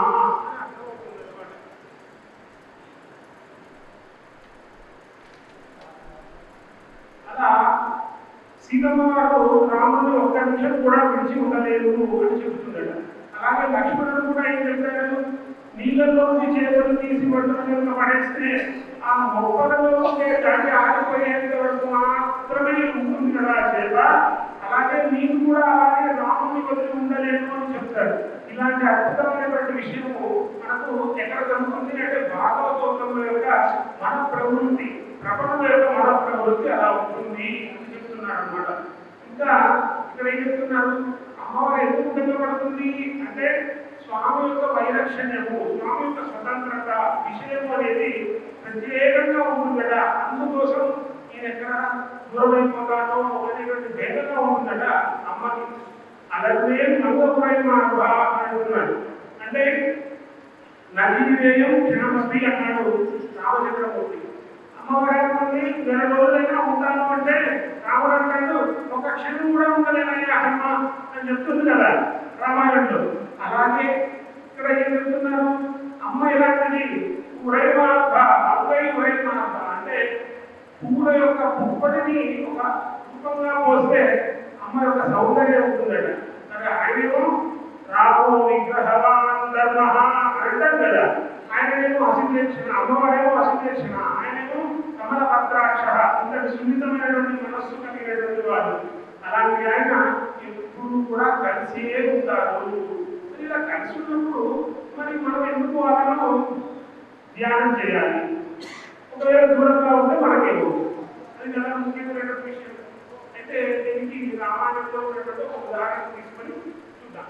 ఇక్కడ కాకాసుడు రావణాసుడు ఇద్దరు కూడా ఒకే ప్రవృత్తి కలిగినటువంటి వారు, పేరులోనే తెలుసుకుంటుంది కాకాసుడు రావణాసుడు అని. అయితే ఇక్కడ రావణాసుడి కన్నా కాకాసుడు రక్షించబడ్డాడు, రావణాసుడు చంపబడ్డాడు. ఎలాంటి కానీ కాకాసుడు చేసినటువంటి దుష్కృతము అంటే చేసినటువంటి పాపము చాలా గొప్పమైనది, అయినా వాడు రక్షించబడ్డాడు.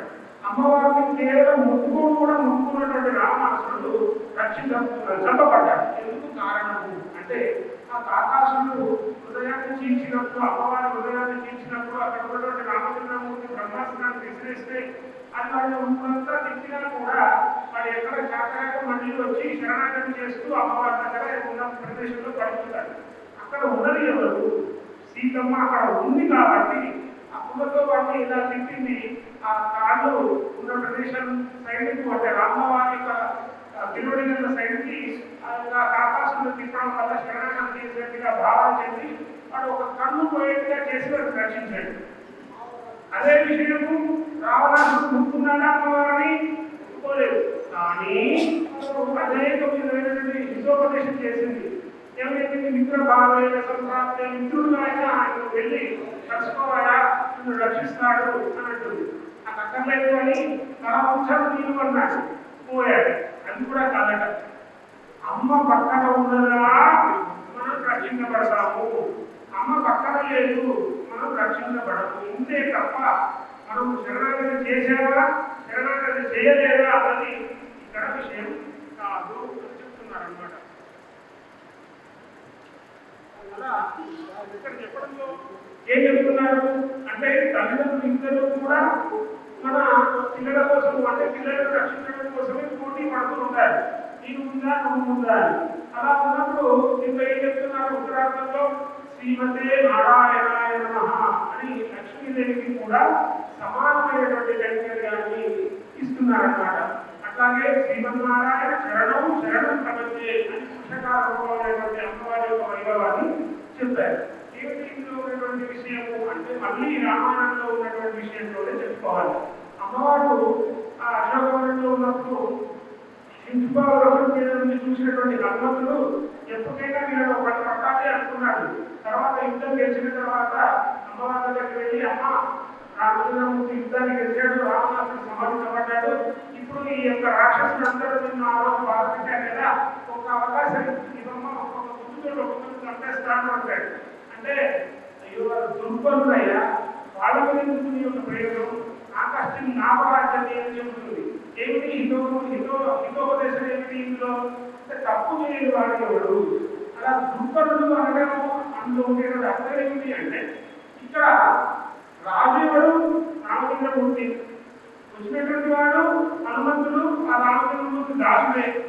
అమ్మవారు ఆ రాజు భార్యకి పటంరాలు వెంటనే కానీ ఆమె ఎందుకు ఇలా చెప్పింది అంటే వాళ్ళందరి యొక్క దుఃఖాన్ని చూసి ఓర్చుకోలేక అమ్మ ఈ మాట చెప్పిందట. మన యొక్క బాధను చూసి తట్టుకోలేనటువంటి అమ్మ ఈ వాక్యం చెప్పింది. ఏమిటి చెప్పింది? అయ్యా వారం కొడితే వస్తుందిరా అయ్యా, వాళ్ళు వాళ్ళ యొక్క విధిని నిర్వర్తించారు. నువ్వు ఎలా అయితే వచ్చి చూసి రాగా నాయన అంటే కాల్చొచ్చావు కదా, అలా కాదు కదా, వాటి యొక్క వారు చెప్పిన బట్టి మాత్రమే చేశారు అని అమ్మ చెప్తుంది అనమాట. ఇతర దుఃఖాలను అంటే మన యొక్క దుఃఖాన్ని చూసి అమ్మ ఉండలేకపోవడం వల్ల బలహీనత, ఎవరి బలహీనత? అమ్మ యొక్క బలహీనత వల్ల ఆమె మనందరినీ క్షమిస్తుంది. ఆమె ఉండేటువంటి వాత్సల్య గుణము లేదా దయ అనేటువంటిది మనల్ని ఎప్పుడు రక్షించడానికి ఉంటుంది అని చెప్తున్నారు. అలాగే ఈ పాటలో ఏమర్థమైంది? అలమిల్లే నివేంద్రుడు అలమే మంగ ఉడై మాంబ ఈ ఒక్క పదంతో స్త్రీ శబ్దం యొక్క అర్థాన్ని చెప్పారు. అలాగే ఉడై మాంబ అనేటువంటి పదంతో నిత్య యోగాన్ని చెప్పారు. అంటే అమ్మకు స్వామికి ఎప్పుడు విడదీయరానటువంటి సంబంధం ఉంటుంది. తిరుమల కూడా ఇదే చెప్పారు. అకాలంలో కేవలం శ్రీమన్నారాయణమూర్తి ఒక్కడే చెప్పాడు, అమ్మవారు చెప్తారు. అమ్మవారితో పాటు భాగవత సంబంధం అనుసంధేయం, భాగవతోత్తములు కూడా అక్కడే చెప్పబడతారు. అంటే భాగవతోత్తములు సపరేట్ గా కాదు, వారిని కూడా తిరుమలలో ఆ అకార శబ్దంతోనే మనం అనుగ్రహింపజేసుకోవాలి అనే విషయాన్ని మనం చెప్పడం జరిగింది. అలాగే ఇక్కడ ఏం చెప్తున్నారు? నిగడలు కూడా ఆడుకోవాలి అంటే సాటి లేని కీర్తి కలవాలి. ఈ సాటి లేని కీర్తి కలవాడు అనే పదంతో నారాయణ పదంలో ఉండేటువంటి కళ్యాణ గుణాలు చెప్పడం జరిగింది. నారాయణంలో ఉండేటువంటి కళ్యాణ గుణాలు ఏంటి అంటే అప్పుడప్పుడు అమ్మ ఆశ్రయిస్తూ ఉంటుందట. అప్పుడప్పుడు అమ్మ ఆశ్రయించినప్పుడు వీళ్ళు నారాయణ సరిగ్గా చెప్తాను అంటుంది అమ్మ. అలా అప్పుడు వీళ్ళు ఎంత చేశారో అంటాడు నాన్న ఉంటాడా అంట మన ఇంట్లో. అలాగే అమ్మ అంటుంది వీళ్ళు నాన్నగారిని సంగతి చెప్పిస్తాను అంటుంది. నాన్నగారు వచ్చి అటెంత చేశారు, నీకు చేత కాకపోతే హ్యాపీగా రైట్ తీసుకో, మీరు వండుకుంటారు, పిల్లలు పెట్టుకుంటారు అంటారా అన్నాడు అంటారు కదా. అలాగే వీళ్ళు ఏం తప్పు చేయరు. అంటే ఏం చెప్తున్నారు? ఎన్నడూ కూడా నా దాసులు ఎప్పుడు కూడా చెడు పని చేయరు అంత నమ్మకంగా చెప్పారట స్వామి కూడా. ఇదేంటి మనకు ఆయన గుణ సంపన్నుడు, వాత్సల్యం అనేటువంటి గుణాన్ని అక్కడ చూపిస్తున్నారు. మన ప్రభు అనేటువంటి స్వామి యొక్క గుణాన్ని చూపిస్తున్నారు. ఇక్కడ అమ్మవారు ఎప్పుడూ హృదయంలోనే ఎందుకు ఉంటుంది అంటే అమ్మవారు అనుకుంటున్నాడు మనమేమో ఆయనలో స్వతంత్రుడు, వీళ్ళేమో ఊరికి ఏదో తప్పు చేస్తూ ఉంటారు.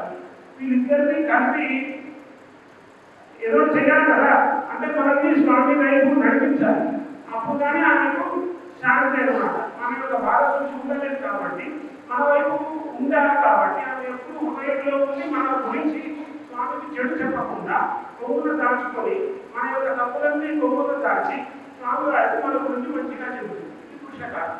స్వామి అనుకుంటాడు ఈ మరొక మనుషులు ఎన్నడూ ఎప్పుడు చెప్పినా వినలేదు గారు, నేను అనేకమైనటువంటి అవతారంలో చెప్తున్నాను, నాకు ఎక్కడ బాధపడుతుందో అని ఈయన అనుకుంటాడు. అలా వాళ్ళిద్దరినీ కలిసి రక్షిస్తున్నారు. అంతే అంతేనా కాదా?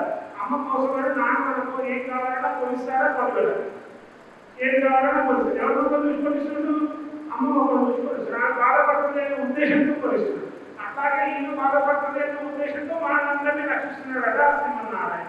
ఇది వాళ్ళిద్దరికి ఉండేటువంటి వైలక్షణ్యము అనే విషయాన్ని చెప్పారు. నిగడిల్ అమరగుణికంగా గురు తిరిగేది కానీ సాటలేని కలిగినటువంటి నిత్య సూర్యుడు సమూహం అందరూ ఉండేటువంటి వెంకటాచలంలో నివసించేటువంటి వారు అని చెప్తున్నారు. ఇక్కడ ఏమిటి అంటే సౌలభ్యాన్ని చెప్తున్నారు. పర విభుహ విభవ అంతర్యామి అక్షావతారం. ఈ పరవిభవం అంటే పర అంటే పర్వతంలో ఉండేటువంటి స్వామి, ఆయన మనం చేసుకోవడం కష్టం. రెండోది వ్యూహము అంటే పరపరంలో ఉండేటువంటి స్వామి, అక్కడికి వెళ్ళడం కూడా కష్టమే. విభవము అంటే ఆల్రెడీ అయిపోయినటువంటి అవతారాలు, రామకృష్ణ అనే అవతారం, అది కూడా మనం చేసుకోలేము. తర్వాత వచ్చింది ఏంటి? అంతర్యామి, లోపల ఉండేటువంటి స్వామిని దొరకబట్టడం అసలు ఇల్లు పని. ఇంకేముందండి? అర్చావతారం, అంత సులభమైనటువంటి వాడు. అర్చావతారం ఎలాంటి సులభమైనటువంటి వాడు అంటే చక్కగా ఎలాంటి వాడు దేవతల సైన్యము, మూడు సైన్యము అందరూ వచ్చి ఆ యొక్క విగ్రహాచలంలో ఉండేటువంటి శ్రీనివాసుని సేవిస్తూ ఉంటారు అని చెప్తున్నారు. దీంతో ఏం చెప్తున్నారు అంటే మనకు కృష్ణావతారంలో స్వామి చెప్పాడు మా దేవం నన్ను ఒక దేవతము. తర్వాత ఏం చెప్పాడు? మా అంటే సారథిగా ఉన్నటువంటి నందుడు. తర్వాత వైయాసక్త మహాపార్థ అంటే నా ఆసక్తి కలిగిపోదు అని ఇలాంటి అనేకమైనటువంటి నియమాలను చెప్పాడు. మనం అలా నియమాలు పాటించగలమా? పాటించలేదు.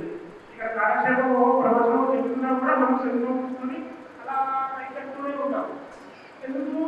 మన ప్రభుత్వం లాంటిది అంతేనా కాదు? మనం ఒక నిమిషం కూడా ఒకరి నిమిషం మల్టిపుల్ వర్క్స్ చేస్తుంటాం. పరమాత్మ అంటేనే ధ్యానం పెట్టుకుంటా కదా, ఉండలేదు. కానీ ఇలాంటి అన్ని కూడా నియమాలు లేకుండా ఉండేటువంటి సౌలభ్యమైనటువంటి గుణం ఎక్కడుంది?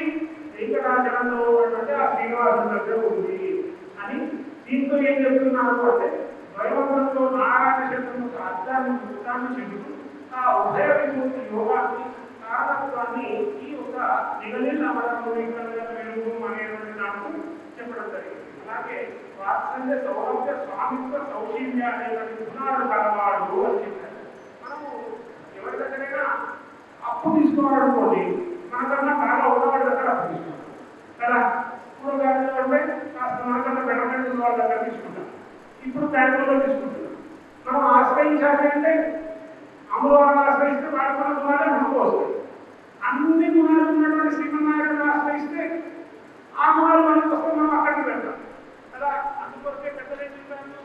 ఉన్నవాడిని ఆశ్రయించు. అన్ని గుణాలు ఉన్నటువంటి వాడే ఎవరు? శ్రీమన్నారాయణుడు. కాబట్టి అన్న ఆశ్రయించాలి. అలా అదే విషయాన్ని మన భగవద్నామంలో ఏం చెప్పారు? శరణాగతిలో అపార కారుణ్య సౌశీల్య వాత్సల్య అనేటువంటి వాక్యంలో చెప్పారు. అదే విషయాన్ని అక్కడ అన్ని గుణాలలో చెప్పి ఆశ్రిత వాత్సల్యం జనలేని ప్రత్యేకంగా వాత్సల్య గుణాన్ని అది కూడా చెప్పారట. ఏమిటి ఇక్కడ అంటే సౌశీల్యం గురించి చెప్తున్నారు. అంటే సౌశీల్యం అంటే ఏమిటండి అంటే గొప్పవాడు. 500 రూపాయలు టికెట్ వాడికి ఒక రకమైన దర్శనం, 1000 రూపాయలు టికెట్ వాడికి ఒక రకమైన దర్శనం కాదు. అందరికీ ఒకే రకమైన దర్శనం 24 పైసలు. ఆ దర్శనాన్ని ఇచ్చేటువంటి వాడు వెంకటేశ్వర స్వామి.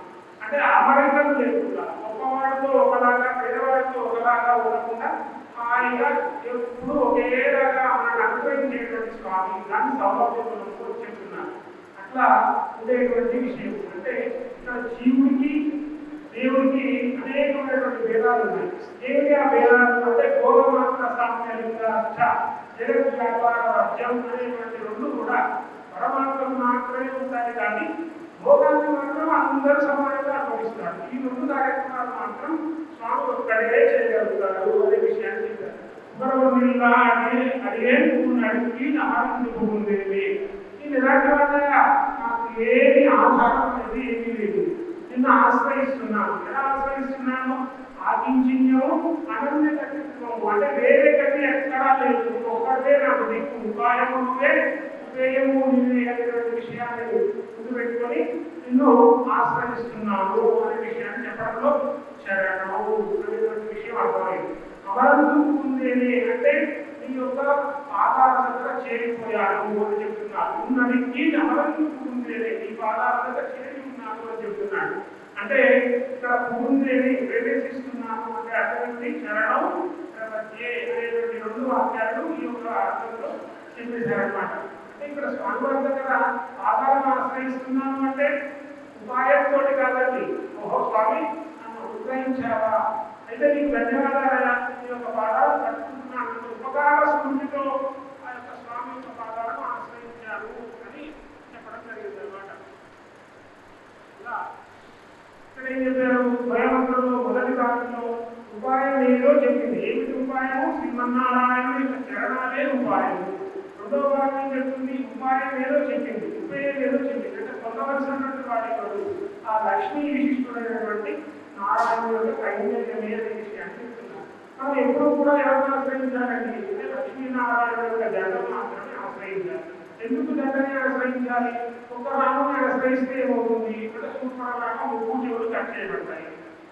పోనీ అమ్మవారి ఒక్కదాన్నే కావాలి అంటే పదతరం ఉన్నటువంటి వాడు కూడా నిలబడిగాడు, అలా కూడా కష్టమే. ఆ ఇద్దరిని కలిపినటువంటి వాడు హనుమంతుడు, ఆయన కూడా దాస సామ్రాజ్యానికి రాజు అయిపోయాడు. ఆ ఇద్దరికి కైంకర్యం చేసినటువంటి వాడు లక్ష్మణుడు, ఆయనకు ఏమని చెప్పాము? లక్ష్మీ సంపన్న అంటే కైంకర్యం చేసినటువంటి దాంట్లో మంచి విశిష్టమైనటువంటి వాడు అయ్యాడు అని చెప్పడం జరిగింది. ఇలా వాళ్ళిద్దరిని సేవించడం వల్లనే మనకు ప్రయోజనం ఉంది. కానీ ఒకరిని సేవిస్తే మనకు అంత ప్రయోజనం ఉంటుందా? ఎటువంటి ప్రయోజనం ఉండదు అనేటువంటి విషయాన్ని చెప్పారు. ఏమండి ఇందాక స్వామివారు చెప్పారు కర్మయోగము, జ్ఞానయోగము, భక్తి యోగము ఇవన్నీ కూడా చేయాలి అంటే మీకు అనేకమైనటువంటి లోపాలు ఉన్నాయి. వాటన్నిటికన్నా ఏమిటి? ప్రపత్తి. ప్రపత్తి అంటే ఏమిటి? వరన్యాసం. స్వామి అంటే మనం శరణాగతి చేసి అయ్యా నీళ్ళ చింపుగా చెప్పుకోవాలంటే చెప్పడం కాకుండా నీళ్ళలో ఉంచినట్టువే, పాలలో ఉంచినట్టువే, నాకేం సంబంధం లేదు, హ్యాపీగా నీ యొక్క పాదాలను ఆశ్రయించి ఉంటాను అని అనుకునేటువంటి భావనలో ఉన్నట్లయితే మనం రక్షించబడతాము అనేటువంటి భావనను ఇక్కడ చెప్పడం జరిగింది అనమాట. భీష్ముడు ధర్మరాజు అనేకమైనటువంటి ధర్మాన్ని చెప్పాడు. చెప్పిన తర్వాత ఏ అర్థమైందా నీకు అని అంటే ఆయన చెప్తాడు, ఓ ధర్మ సర్వధర్మాణం భవతత్పరమోమత, ఇన్ని ధర్మాన్ని చెప్పిన తర్వాత ఇందులో ఏది పాటించాలి అని అడుగుతాడు. అంటే చక్కగా ఆయన చెప్పాడు, ఏకమే సర్వధర్మాణం ఏం చెప్పాడు? సంకీర్తనం, ఒక సంకీర్తనం చేసుకోడు. ఆయన స్వామివారి యొక్క నామాన్ని జపం చేస్తూ ఉన్నట్లయితే, గురవంతురాన్ని జపం చేస్తూ ఉన్నట్లయితే మనం ధరించిపోతాము అనేటువంటి విషయాన్ని మనకు చెప్తూ ఈ యొక్క ఇక్కడ కూడా ఇది ఇక్కడ కాకుండా ఇంకొక విషయం కూడా చెప్పారు. దేవాలయాలు ఉన్నటువంటి అంటే కూడా దినదిపంలో ఏదో ఒక దగ్గరికి వెళ్ళి అక్కడే స్థిరత్వాన్ని ఏర్పాటు చేసుకొని అక్కడే ముందు కైంకర్యం చేయడం, ఇది కూడా మీకు చేస్తున్నాము అనేటువంటి అహంకార స్పర్శ వస్తుంది. ఇంకా ఏంటి వీటన్నిటికన్నా ఉపయోగమైనది మనం ఎక్కడికి వెళ్ళాల్సింది ఖర్చు లేకపోయేది అంటే చక్కగా భయవంతుల అనుసంధానం చేసుకోవడం ద్వారానే మనం హాయిగా లక్ష్మీనారాయణ యొక్క కైంకర్యం చేసుకోవడం ద్వారానే మనం ధరించిపోతాము, ఆచార్య అనుగ్రహంలో ధరించిపోతాము అనేటువంటి విషయాన్ని ఇక్కడ ఈ అవకాశం ఇచ్చినటువంటి పెద్దలందరికీ సాష్టాంగ దండాలు ప్రణామం చేసుకుంటూ జై శ్రీమన్నారాయణ, జై రామానుజ.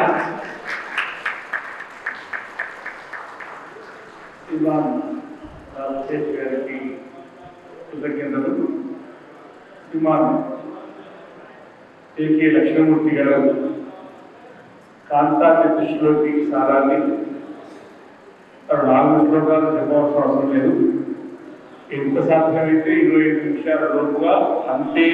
అంటే వారు ఇంకా ఉపాధ్యాయ రంగంలో ఉన్నారు, పెళ్ళైన తర్వాత పక్క వాళ్ళ క్లాసులో వారు పాఠం చెప్పారు కాబట్టి 25 నిమిషాల లోపలనే ఎంత సాధ్యమైతే అమ్మాయి ప్రార్థన.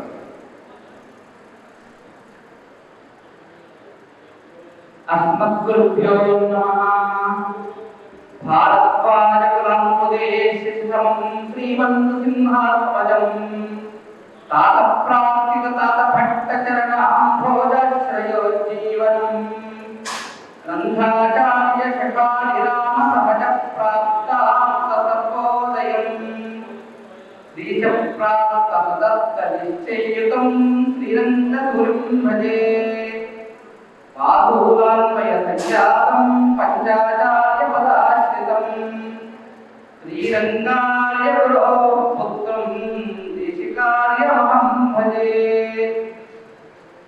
అస్మద్గురుభ్యో నమః. ఉభయ వేదాంత సభలలో వేదిక మీద ఆశీర్వైనటువంటి పెద్దలందరికీ, నేను చేసినటువంటి భాగవతులందరికీ కూడా దండవత ప్రణామాలు సమర్పించుకుంటూ, బహుశా స్వామివారు ఈరోజు మొత్తము లక్ష్మీ వైభవాన్ని అనుగ్రహించమని, అది శ్రోతలకు అందించమని కోరుకున్నట్టున్నారు. 3-4 టాపిక్స్ కూడా అవే జరుగుతున్నాయి.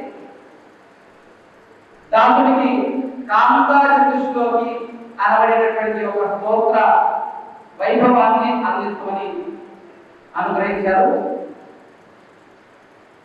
మనకు శ్రీమతి స్తుతి మాలలో శుక్రవారం నాడు చదువుకునేటటువంటి స్తోత్రాలతో ఉన్నటువంటి అందరికీ పేరు కంటే ఇలా చెప్తే ఇంకా బాగుంటుంది. మన వాళ్ళందరికీ కూడా పేరు సాధారణంగా గుర్తుంటుంది, ఒక్కసారి మర్చిపోతాం. శుక్రవారం నాడు చదువుకొని దాన్ని సోమవారం మనకు అనుగ్రహించారు. యామునాచార్యులు దాన్ని మనకు అనుగ్రహించారు. వాస్తవానికి మనకు స్తోత్ర పరంపర ప్రారంభమైన సందర్భంలో మనం చూసుకుంటే పురాణాలలో చాలా స్తోత్రాలు ఉన్నాయి, అవన్నీ ఋషులకు. ఆ తర్వాత మనం ఏదైతే ఆధునిక విశిష్టాద్వైత పరంపర కొనసాగుతూ వస్తున్నదో దానిలో మొదటి ఆచార్యులుగా చెప్పబడేటటువంటి నాగముల యొక్క మర్మం, నాగముల యొక్క గ్రంథములు మనకు పెద్దగా అందుబాటులో లేకున్నా యామునాచార్యుల నుంచి మనకు సాంప్రదాయ గ్రంథాలన్నీ అందుబాటులోకి వచ్చాయి.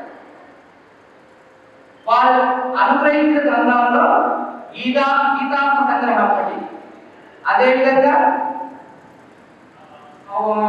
ఏది మన పురాణ రత్నం, ఏది మన స్తోత్ర రత్నం, ఆనందం స్తోత్రం, అది దానితో పాటుగా కాంత చతుశ్లోకి కూడా అద్భుతమైనటువంటి పరిపూర్ణంగా అమ్మవారి యొక్క వైభవాన్ని మనకు అందించారు. ఇష్టం విదుషాలోకే సమాస వ్యాసధారణం అని పెద్దల యొక్క భక్తి. ఏదైనా విషయాన్ని చెప్పాలి అనుకున్నప్పుడు పెద్దలు 3 గంటల సమయం ఇస్తే 3 గంటలు చెప్పగలుగుతారు, 3 నిమిషాలు సమయం ఇస్తే 3 నిమిషాలు చెప్పగలుగుతారు. చెప్పగలిగే సామర్థ్యం ఉన్నవాళ్ళు ఉన్నారు. యామునాచార్య స్వామి వారు కూడా మనకు అమ్మవారి వైభవాన్ని 4 శ్లోకములలో అందించారు. రామాయణం మనకు అమ్మవారి వైభవాన్ని, కావ్యము రామాయణం పుస్తకం సీతాయా చరితం మాత్రం. సీతాయా చరితం అంటే అమ్మవారి వైభవమే అంటే అదంతా కూడా 24 శ్లోకాలు అమ్మవారి వైభవాన్ని వర్ణించి చెప్తే అదంతా కాస్త కష్టమైన పని. 4 శ్లోకాలు సరిపోతాయి అనుకున్నాడేమో. తర్వాతి వాళ్ళకి ఇంకా బాగా మార్గదర్శకాన్ని ఇచ్చుకుంటూ 4 శ్లోకాలలో అందించారు. యామునాచార్య వారు మన భగవద్ రామానికి ఏకలవ్య గురువు అంటారు. కాంతస్తే పురుషోత్తమం పణిపతిః శయ్యాసనం వాహనం వేదాత్మానిహరేశ్వరో వివరిగా మాయా జగన్మోహిని బ్రహ్మేశాపి సురవ్రజ సదైతత్పర్దాత దాసీగణః శ్రీరిత్యేవ చ రామతే భగవతి భ్రూమకతం త్వాం వయం. వారు ప్రార్థన చేస్తున్నదమ్మా, ఈ వైభవాన్ని మనం ఏమని చెప్పాలి, ఎలా చెప్పగలము, కథం ఇట్లు సాధ్యమవుతుందా మనం చెప్పడానికి? ఎవరమ్మా నువ్వు?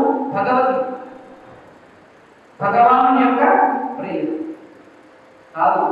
శ్రీరిత్యేవ చ నామతే, అమ్మవారి యొక్క పేరు అట శ్రీ అట. అమ్మవారి పేరు ఏమిటి? శ్రీ. ఎందుకు శ్రీ అనేటటువంటిది? నిఘంటువులో మనకు దాని స్తోత్రం కూడా వస్తుంది. అన్ని చెప్పుకోవాలంటే 20 మనకు కాదు, కానీ దాని యొక్క తాత్పర్యాన్ని మనం చెప్పుకుంటూ పెట్టాలి. ఏమిటి? శ్రీ అంటే 6 రకాలైనటువంటి అర్థాలు ఉన్నాయట. 6 ఏమిటి అంటే మొరను వింటుందట, మన యొక్క మొరను వింటుంది, భగవంతునికి వినిపిస్తుంది, వినేది వినిపించేది, మన చేత ఆశ్రయింపబడేది, శ్రావయతి శృణాతి శృణాతి శ్రావయతి శృణాతి. తర్వాత ఇంకొక 2 కూడా ఉన్నాయి. మన చేత ఆశ్రయింపబడేది, భగవంతుని ఉండేది. రెండవ 4వ శ్లోకం.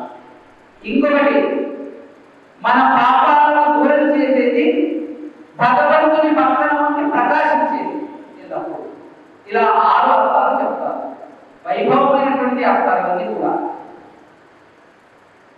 అమ్మ ఎవరట? పురుషోత్తమ దేశాలు. అమ్మవారి యొక్క భర్త ఎవరు? పురుషోత్తముడట. పురుషోత్తముడు అంటే ఎవరండి? స్వామిలో పురుషోలోకే క్షరశ్చ అక్షర ఏవత. ఇద్దరున్నారట లోకంలో పురుషులు. ఒకటేమిటి? మనమందరం భద్రమైనటువంటి పురుషులు, అంటే సంతానంలో పడి ఉన్నటువంటి పురుషులు. పరలోకంలో మరికొంతమంది ఉన్నారు, ముక్తులైనటువంటి పురుషులు. వీళ్ళిద్దరూ కాకుండా ఆయన పురుషోత్తముడు. ఉత్తమ పురుషత్వజ్ఞ పరమాత్మేత్యుదాత్మ. ఉత్తముడైనటువంటి పురుషుడు ఎవరట అంటే ఆయన ఒక్కడే పురుషోత్తముడు. ఆయన ఒక్కడికే పురుషోత్తముడు అనేటటువంటి పేరు ఉంది. అలాంటి కాంతః హే పురుషోత్తమ. నేను వాక్యానికి అర్థం మాత్రమే చెప్పుకుంటూ వెళ్తున్నాను, దాని మొత్తం వచ్చేస్తుంది. ఫణిపతి శయ్య ఆసనం. ఇక అమ్మా నీకు పడుకునేటటువంటి పరుపు కానివ్వండి, మంచం కానివ్వండి, ఆసనం కూర్చునేటటువంటి సింహాసనం ఎవరయ్యా అంటే ఫణిపతి ఆదిశేషుడు. ఏమిటండి ఆదిశేషుడు ఎందుకయ్యాడు అంటే, సాధారణంగా మనము ఏదైనా వస్తు సంపాదించాలనుకున్నాం అనుకోండి, పురుషులు మనమందరం అనుకుంటాం కదండి, పత్యంగారభతే పత్ని పారిదత్యేషే అందుకు వేదం. పురుషుడికి అంటే మనం అనుకుంటున్న ఈ రూపంలో పురుషులకు చెప్తున్నా నేను, మగవాడికట కేవలం సంపాదించే వరకు మాత్రమే యోగ్యత. ఇంటికి వచ్చిన తర్వాత పాపలోపలికి వచ్చిన తర్వాత అది ఇంటిలో ఉన్న గృహిణి మీద రిజిస్టర్ అవుతుందండి. నగరం గృహిణిత్యాలు గృహిణి గృహం వచ్చేది. అవును కదండి, వింటాము సాధారణంగా. నేను ఉత్తమానం చెప్పడం లేదు, వేదంలో ఉన్న వాక్యాన్ని చేసే ఖర్చు పెట్టాలన్నా, ఎవరికైనా ఇవ్వాలన్నా, దానం చేయాలన్నా ఆమె అనుమతి లేకుండా కష్టపడి సంపాదించి తీసుకొచ్చిన పురుషుడు ఏమీ చేయలేదు. పరమాత్మకు సేవలు అందించేటటువంటి ఆదిశేషుడు తాను సంపాదించి పెట్టుకున్నప్పటికీ ఇంటిలో యజమానితో పాటు యజమాని భార్య కూడా, ఇంటిలో ఉండేటటువంటి కుమారులందరికీ కూడా సేవకులే అవుతారు. శయ్య ఆసనం వాహనం, శయ్య ఆసనం కూడా ఎవరు ఆదిశేషుడు. అట్లా అమ్మవారి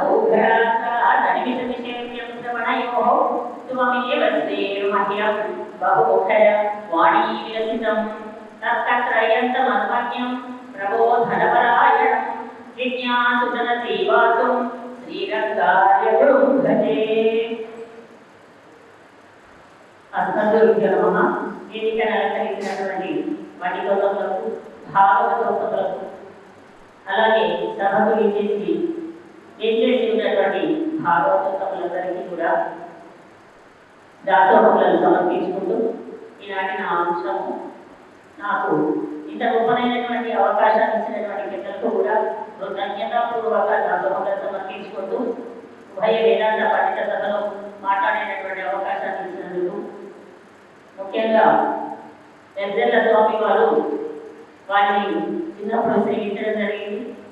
ప్రొద్దున కార్యక్రమానికి కూడా రావాలనుకుని కొన్ని కారణాల వల్ల రాలేకపోయాను. ఈ పెద్దల వీరందరూ ఎర్జల్ల స్వామి వారు అటు మా మామగారికి శ్రీమాన్ గొడిచేటి రామానుజాచార్య స్వామి వారు కొరిక్యాల వారికి, వీళ్ళు మా నాన్నగారికి శ్రీమాన్ మరిగంటి శ్రీరంగాచార్య స్వామి వారికి కూడా చాలా సన్నిహితులు. వారందరూ మా ఇంట్లో, అటు మా అన్నగారి ఇంట్లో కానీ, ఇక్కడ మా అమ్మవారి ఇంట్లో సీతారామ కానీ, కొరిక్యాల కానీ ఏ శుభకార్యమైనా చేసేవారు. వారికి దాసోహం సమర్పించుకుంటూ ఉండడమే మా చిన్నప్పుడు మేము చేసిన పని. అందుకంటే వారి యొక్క ఆశీస్సులు మమ్మల్ని పెద్దలందరి యొక్క మంగళాశాసనాలు ఈ విధంగా ఇలా కూర్చొని మీ ముందు 4 మాటలు మాట్లాడగలిగేటటువంటి స్థితిని తెప్పించాయి అని భావిస్తూ శ్రీవర రత్నకోశంలో 15వ శ్లోకము 54 శ్లోకాలు నాకు వినిపించారు. సమయాన్ని దృష్టిలో ఉంచుకొని 3 శ్లోకాల యొక్క భావాలను చెప్పడానికి ప్రయత్నం చేస్తాను. ముందుగా శ్రీ పరాశర భట్టాల వారు శ్రీరంగంలో వేచేసి ఉండేటటువంటి వారు ఈ శ్రీగుణ రత్న కోశాన్ని రచించారు. శ్రీ పరాశర భట్టాల వారు ఎవరంటే భగవద్ రామానుజాచార్యులకు అత్యంత ప్రియ శిష్యులైనటువంటి పూరతాళ్వాన్ అని మనం పిలిచేటటువంటి శ్రీవత్సాంక మిశ్రులు అనే వారి యొక్క దంపతుల యొక్క పుత్రులు శ్రీరంగనాథుని యొక్క దివ్య ప్రసాదాన్ని స్వీకరించడం వల్ల జన్మించినటువంటి పుత్రులు శ్రీరంగంలో వారు చేసి ఉండేవారు.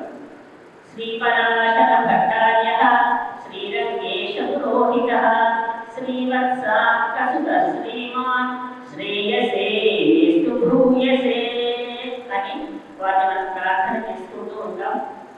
అద్భుతమైనటువంటి స్తోత్ర రాగాన్ని అమ్మవారి యొక్క లక్ష్మీదేవి యొక్క గుణ వైభవాన్ని ప్రశంసిస్తూ పొగుడుతూ తెలియజేసినటువంటి స్తోత్ర రాజనే శ్రీ గుణ రత్న కోశం.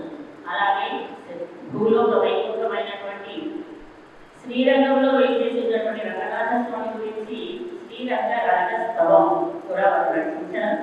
అదేవిధంగా వారు భగవద్ గుణ దర్పణం అనేటటువంటి శ్రీ విష్ణు సహస్రనామ స్తోత్రములకు వ్యాఖ్యానాన్ని కూడా రచించారు. శ్రీ రంగనాథ స్తోత్రాన్ని కూడా శ్రీ పరాశర భట్టాలు రచించారు. మనకు తెలిసిందే సప్త ప్రాకార మధ్యే సరసిజములోద్భాసమానే విమానే అంటూ మనము ప్రతినిత్యం కూడా స్తోత్రాన్ని పఠిస్తూ ఉంటాం. అటువంటి మహాశైలు వారు ఈ అద్భుతమైనటువంటి అమ్మ యొక్క దయ, క్షమాగుణము, వాత్సల్యాది గుణాలన్నింటినీ కూడా తెలియజేస్తూ శ్రీ గుణ రత్న కోశాన్ని రచించారు. 61 శ్లోకములు ఈ స్తోత్రంలో ఉన్నాయి. అమ్మవారి యొక్క వైభవాన్ని చెబుతూ వారు ఏం చెప్తున్నారంటే ముందుగా 15వ శ్లోకాన్ని మనం చూద్దాం.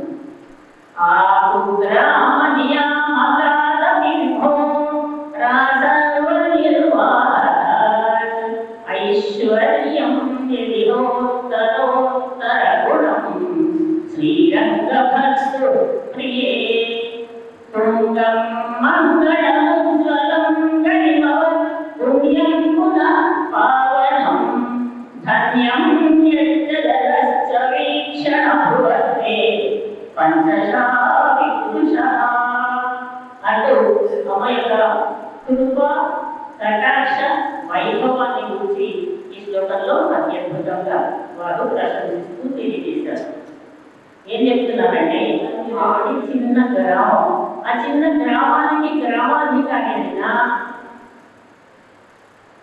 ఆ సర్వ నిర్వాహక అంటే సకల సృష్టిని చేయగలిగేటువంటి బ్రహ్మదేవుని అంతటి వారికైనా అమ్మా నీ యొక్క కృప కటాక్షమే ఇంత ఉన్నత స్థితికి, ఇంత గొప్పదనాన్ని తెచ్చేటటువంటి స్థితికి చేరుస్తుంది అని తెలియజేస్తున్నాను. ఆకుగ్రామ నియామకాలు విభోర సర్వ నిర్వాహక ఐశ్వర్యం యదిహోత్తరోత్తర గుణం.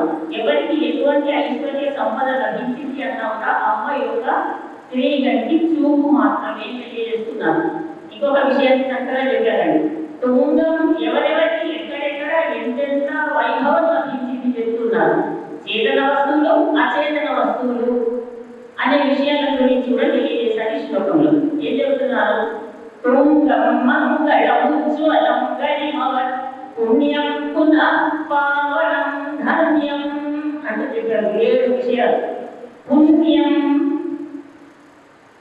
పుణ్యమైనటువంటి వస్తువులు ఉన్నాయట.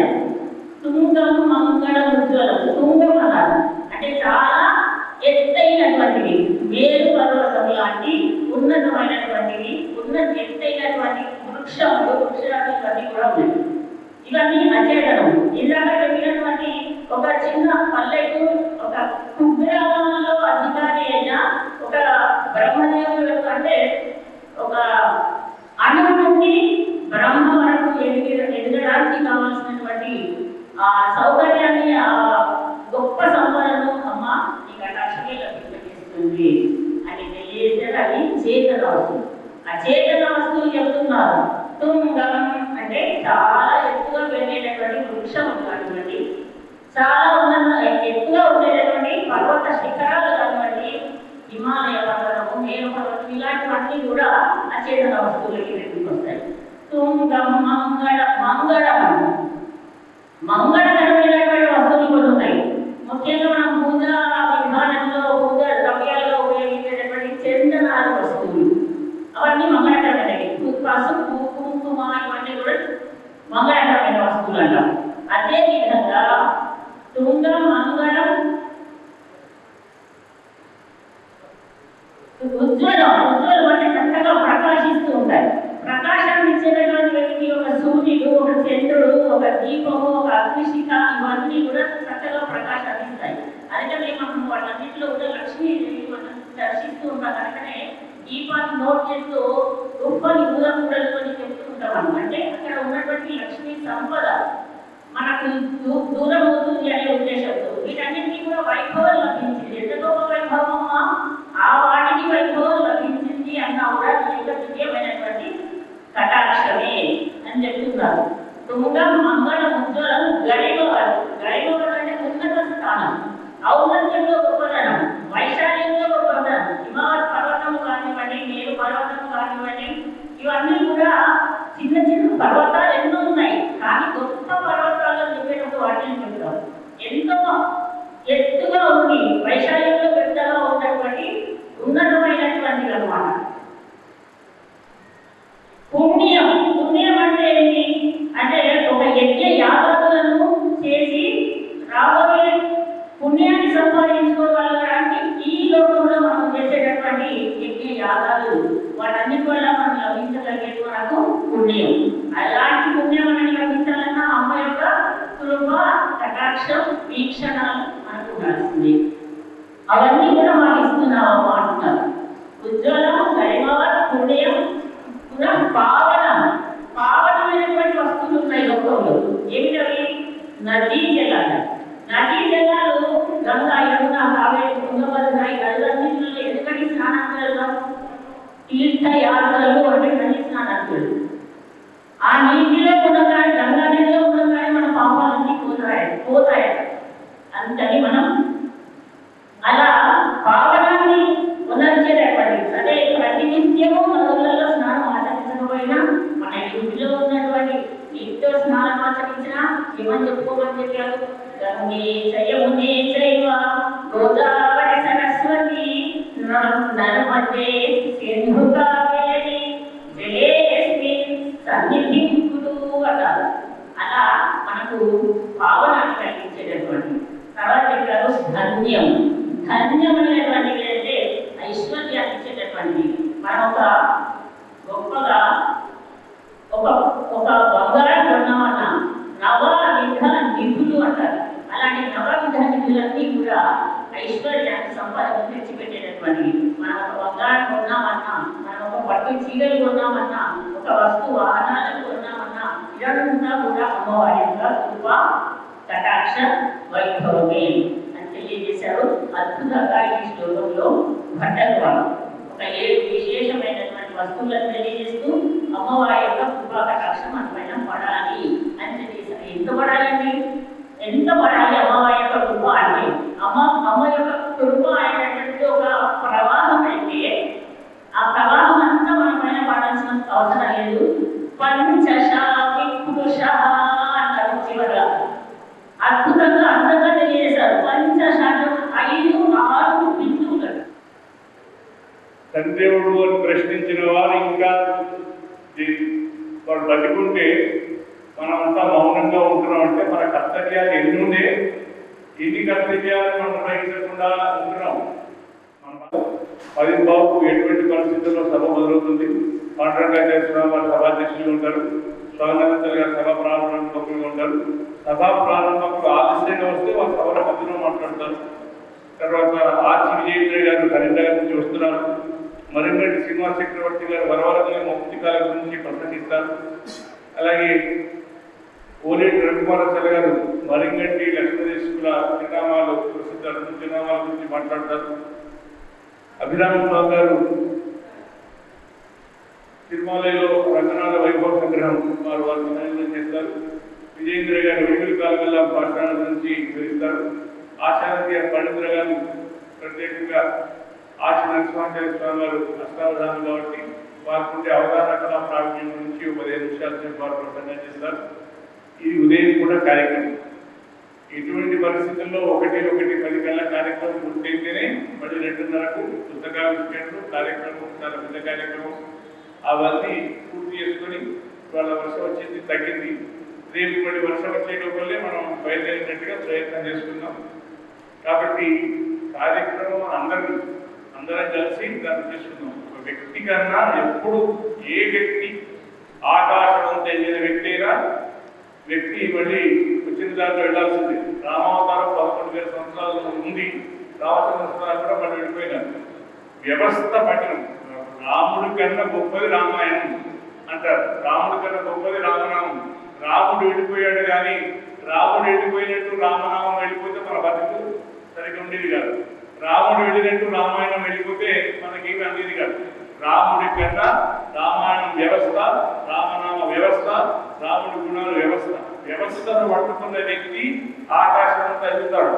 వ్యవస్థతో సంబంధం లేకుండా ఉండే వ్యక్తి ఎప్పటికీ వ్యక్తిగా మిగిలిపోతాడు, ఏమైనా అయిపోతాడు. కాబట్టి మనం రేపటి కార్యక్రమాన్ని సకాలంలో ప్రారంభం చేస్తున్నాం. ఇప్పుడు ముందుగా శ్రీమాన్ కలకొట్ట యాదిరాజేశ్వరరావు గారు వేదికపై గుర్చేసి లక్ష్మీనారాయణ వారికి మంగళాశాసనంగా సభా ప్రారంభం వారికి సత్కారాన్ని జరపవలసిందిగా ప్రార్థిస్తున్నాం. అలాగే వారి వెంట శ్రీమాన్ జగన్మోహన్ స్వామి గారి వేదికపైకి వేచి చేసి